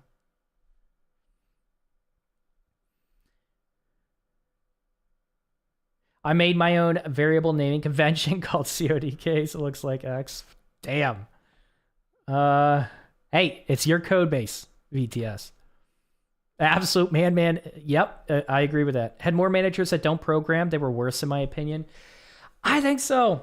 I'm not saying that you won't get a good manager like that. I think like a lot of people just want a manager that'll listen and try to understand and not be too bossy and, look out for them. I think some of those basic traits, if you have those, you can eventually get a little bit more tech savvy. Like there are product managers that are better than other product managers because they're willing to listen and understand and empathize with the devs, and they get tech savvy over time. I think you can slowly get that way. But as a manager, a direct manager of software engineers, I don't think you're going to be as good of a manager.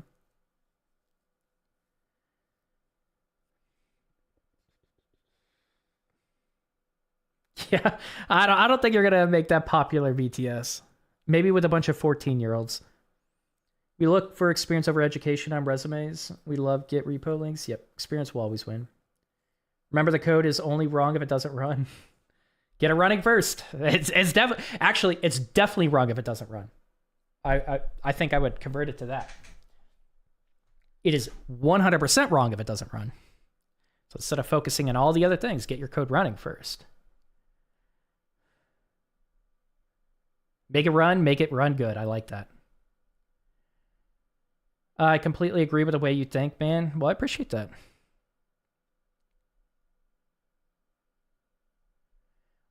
I agree with doing side projects are fun. I start to burn out at my current role. I am spending my whole holiday time off in my PTO working on personal projects, and I 100% feel refreshed and more excited to go back to work. Yo, let's go, man. Dude, that's where it's at. I'm telling you, I learned this in my first dev position. I remember working 40 hours a week at my first dev position. It's like I don't know, like 6 months into the position or something like that. And I remember getting burned out. I was only doing 40 hours. I was going out. I was hanging out with people. I was enjoying life outside of work. And I got burned out with work. And it's crazy because I try different things to talking to my manager and things to overcome that burnout. And it wasn't until I started working on my personal projects again that burnout finally started to go away. And so I was investing more than 40 hours coding to then work on my personal project and stream that personal project. And all of a sudden, I was no longer, not right away, but a week later, I was no longer burned out. It fixed it. The power of working on a personal project, building it your own way, with your own conventions, which is why I'm so strict. It's like when people come in, no context of the project, they tell me how I'm supposed to be doing things. I usually just I'll give them a warning, and I have rules to set this, but if they don't respect it, I just ban them. Don't suck the air out of the room for me. Don't suck the enjoyment out of me doing whatever the fuck I want to do with my own personal project when you have no context of the project. I love questions. I love diving into discussion with it, especially with regulars. I'm more open to feedback with regulars, but you need a personal project that allows you to just explore your creative side and love coding for what it is and the process of coding.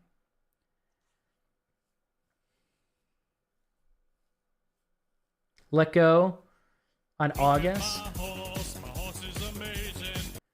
Seikano Hero, welcome. And let go in August as PHP full stack back in Ornament. Now I feel so burned out. I'm not sure I want to get back into web dev and move to something else. I'm sorry to hear about that. What do you want to get into? Have you thought about that? There's a whole world out there in tech. I think personal projects help you get comfortable with being uncomfortable, which I think is the main cause of burnout.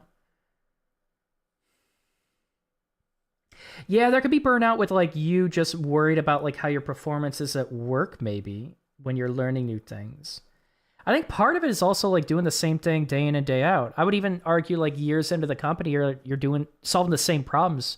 You can start to experience burnout with that too, It's you're not necessarily uncomfortable. In fact, you're way more comfortable, but you're getting burned out. So I get, burnout could be triggered by multiple things, of course. Programming for startups is pure. It's why I've gone startups for my 3 different dev positions. I like startups.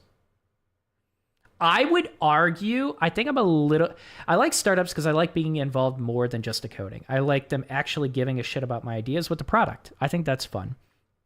But I think I'm starting to get a little bit more oriented to maybe a more structured environment with much deeper knowledge required and conventions required to work in that application. I think I'm finally more open to a larger company and exploring that side of programming, which is why I want to pick up Angular and just try it out. I've loved Nest so far. Not Next. I got to emphasize that. I'm not talking to the cult of Next. Nest. I like Nest. I like the conventions. I like the architecture. I might like Angular.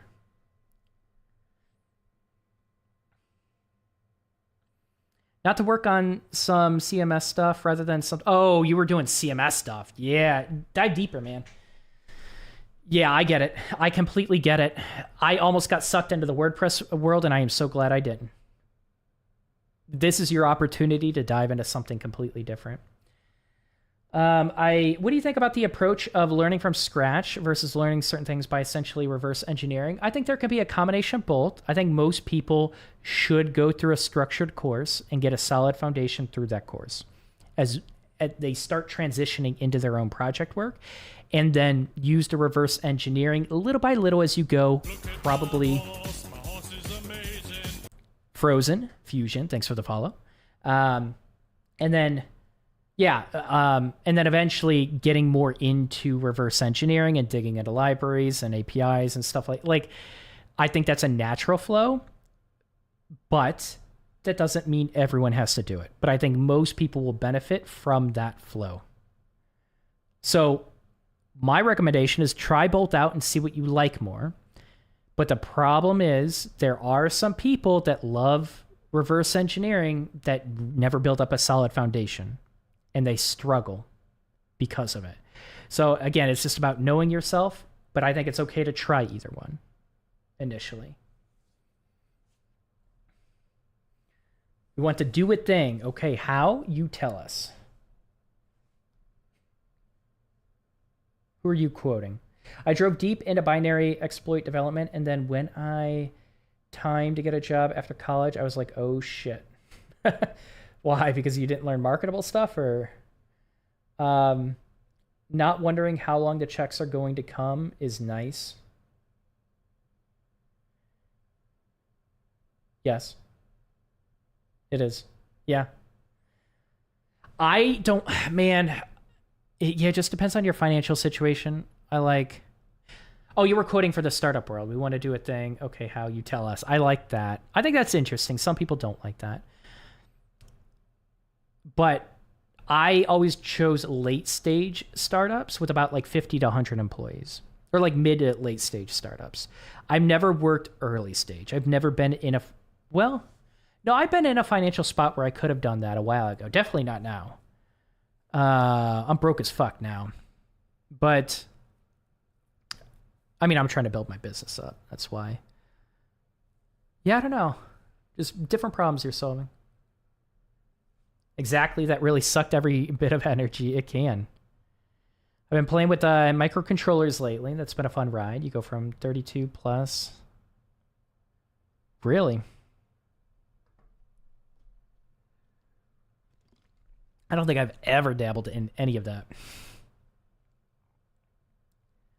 128 gigabytes of RAM. I can only dream to have that much. Yeah, I didn't actually learn anything marketable. Yeah, so I think sometimes CS that's why like sometimes people like put CS programs on a pedestal for software engineering. It's like, and they're never warned. It's like they're not going to come out with marketable skills, and it's going to be rough, especially in a competitive market at the entry level. People think like, oh yeah, CS degree company will hire you. It's like, dude, there are a lot of CS grads that are really struggling right now. In reference to startups, you never know how long the checks will come, and they always take your feedback for how to make the thing. You're never trying to overcome tech debt. Yeah. Well, you mean because like you're talking about like a greenfield project where you don't care about the tech deck you create, or you're saying like with a greenfield project you create very little of it? Like there are all sorts of startups.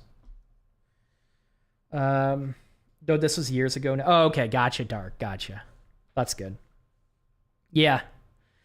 It's CS grads, I still to this day are not prepared sometimes.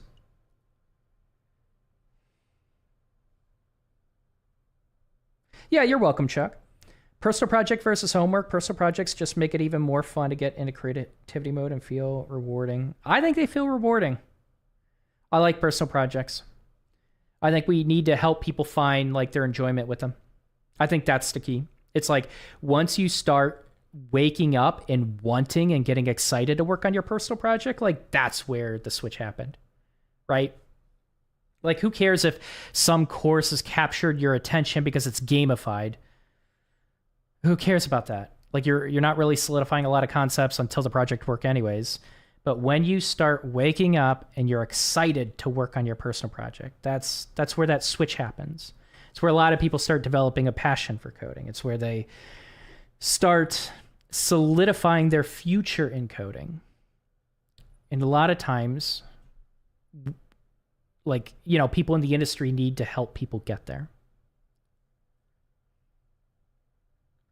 A guy who works for me is a fourth year CS program. Okay, he asked me if he should have taken a C class. I said yes, he should have at least taken a Python and should definitely learn C on his own. The familiarity of it. My server rack is a grand total of 800. Jeez. You guys are rich. I can't afford something like that. What the fuck? After CS graduation, I don't think you have that deep knowledge of actual language. You have a variety. You have CS theory, and you have a variety of like exposure to a lot of different paradigms. But also a lot that you might not get in a self-taught or coding bootcamp route. A lot more knowledge of DSA and algorithms. If you do that, then the learning something marketable as that language will be a smoother ride. Yeah, and I highly encourage, like, while you're in a CS program, like, figure out, like, what positions, if you're aiming for software engineering, like, figure out what the hell you want to build, get the stack, double down to that, build projects while you're in the CS program. So when you come out, you have a portfolio ready. CS grads, like bootcamp grads, need to build stuff on their own. Yeah. A lot of CS grads don't even touch Git. Yeah, that's a thing. Git needs to be taught more in CS programs. That I would love to see the addition of Git in CS. I buy decommissioned servers so they're way cheaper. Oh, that makes sense. So I had a web hosting company when I was 18 years old. That's how I got in, like, that's when I built my first website outside of MySpace. And I was eyeing this decommissioned server, and I was like, I was offering like server setup services, and I kind of like barely knew what I was doing, but I just had this idea, like I wanted to get one of those servers and set up the networking, make it public, and like host my website on it. And I never did that, and I'm glad I didn't, because I probably would have exposed my IP and fucked that up. But I think it's fascinating to like take decommission stuff like that, stuff that's just old, and they don't want it anymore. They're getting new servers, and just take it and build something custom with it. There's something so fun about that and making it work. 3-gen old super micro for the win. This is why I think the software engineering apprenticeship would be great. Yes, I agree with the apprenticeships for sure. I think the future of alternative, like if we're talking about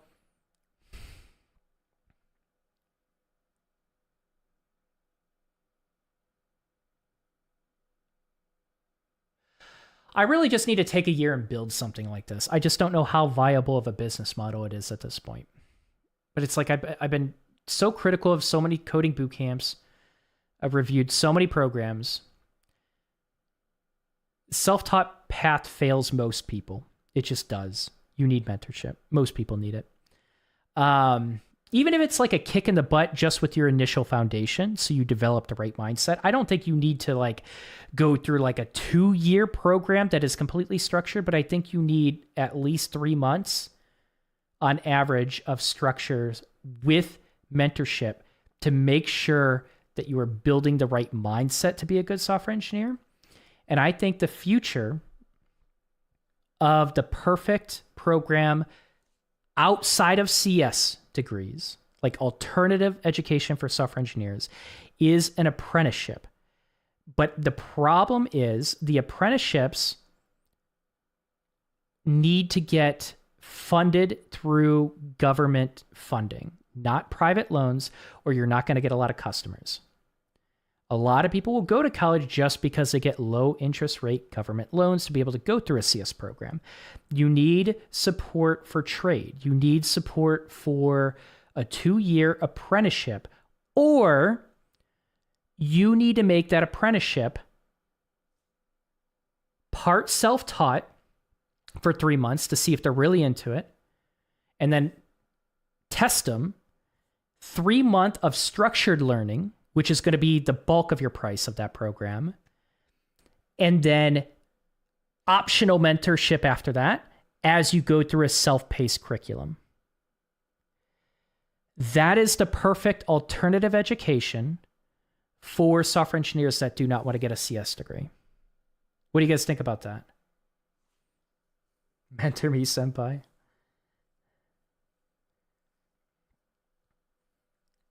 Might be good, but I myself wouldn't want to have an apprentice watching me code all day. I don't like pair programming either, which is crazy. Like,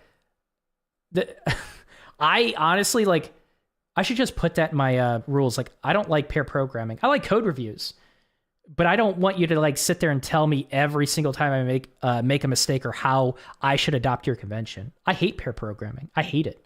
I like it with the right people at the right moments. I love it. It's fantastic. Not all the time.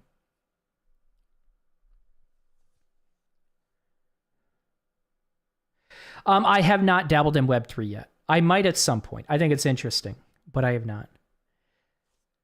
Fresh grad here. Did end of... What's up, Seikano Hero? Did end of studies internship at early stage startup. Was a pre-employment internship until it wasn't. Startup couldn't catch enough steam, and now it's hibernating, and I'm 3 months into on and off the job hunt. So yeah, avoid early stage startups. I mean, but you're getting that experience, which is pretty cool. It does suck, yes. But yeah, I don't know. Pros and cons to that. Some people can't even get that. It's not for the faint of heart. I like pair programming with certain people who are calm. I like good pair programmers aren't correcting you all the time, and they're giving you time to think through and develop your own critical thinking process and allowing you to problem solve. Bad pair programmers are chatters in Twitch.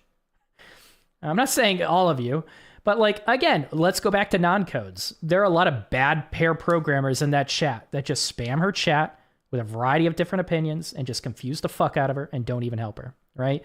Like, there are bad pair programmers. They are all over on Twitch. I want pair programming. I love taking out ideas. Hey, and some people love it. I had a friend who helped mentor. So I had a meetup in Chicago when I was there, and it was free, and it was for a lot of aspiring developers that were struggling. I had like 1,500 members or so, and I had like 3 mentors that helped me. And I remember one of my mentors, he was in a company where he only pair programmed. He was not allowed to solo code, and he loved it. He was a psychopath. Like, that is crazy to me. To pair program 100% of the time is psychopathic behavior. There's no way in hell I would ever join a team like that. But he loved it. Some people like that. I refuse to be watched while I program. Like, we can all sit in the same room and work on the respective parts, but I'm not going to do 2 programmers, 1 keyboard. I like that. 2 programmers, 1 keyboard. Honestly, I've never done it, but LAN party programming seems like a lot of fun. Pair programming, sure. I want all the help I can get doing that. Hey. Oh, wait. Pair programming, sure. I want all the help I can get doing that. I don't get what you mean. Oh, pair debugging. Oh, I misread that. I'm getting tired. I gotta eat.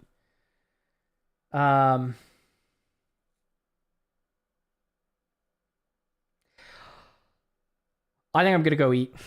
Good conversation, but I'm out of it right now. And my stomach is just hurting.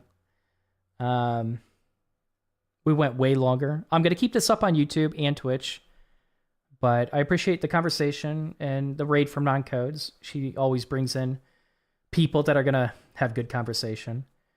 But for anyone new, we're going to continue doing this every Monday, Tuesday, Thursday, Friday at 4 p.m. Central Time.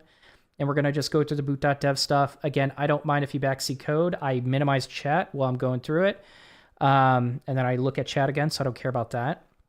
But if you are newer, it's very easy to be annoying with backseat coding. Just, do it in stride is what I recommend.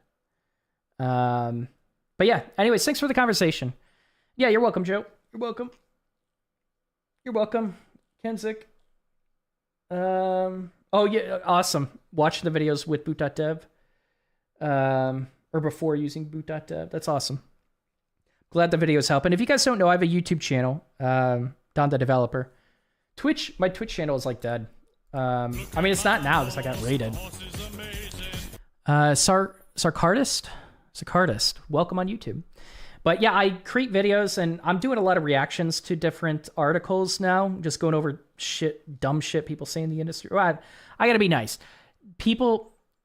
I'm going over bad advice for junior developers that I think is bad advice and I think is trash, but maybe it's not. Maybe I'm just insane. Maybe I'm wrong. But I've been doing a lot of reaction articles that are, or reaction videos that are coming up. So I record those in private. I release them. And then I just record developer advice for junior developers on YouTube. So that's where my main platform is, but it's good to see so many people on Twitch. But anyways, yeah, let's go ahead and raid someone on Twitch. I'm going to go offline on YouTube. Take care, everyone. Good luck on all of your projects and happy coding.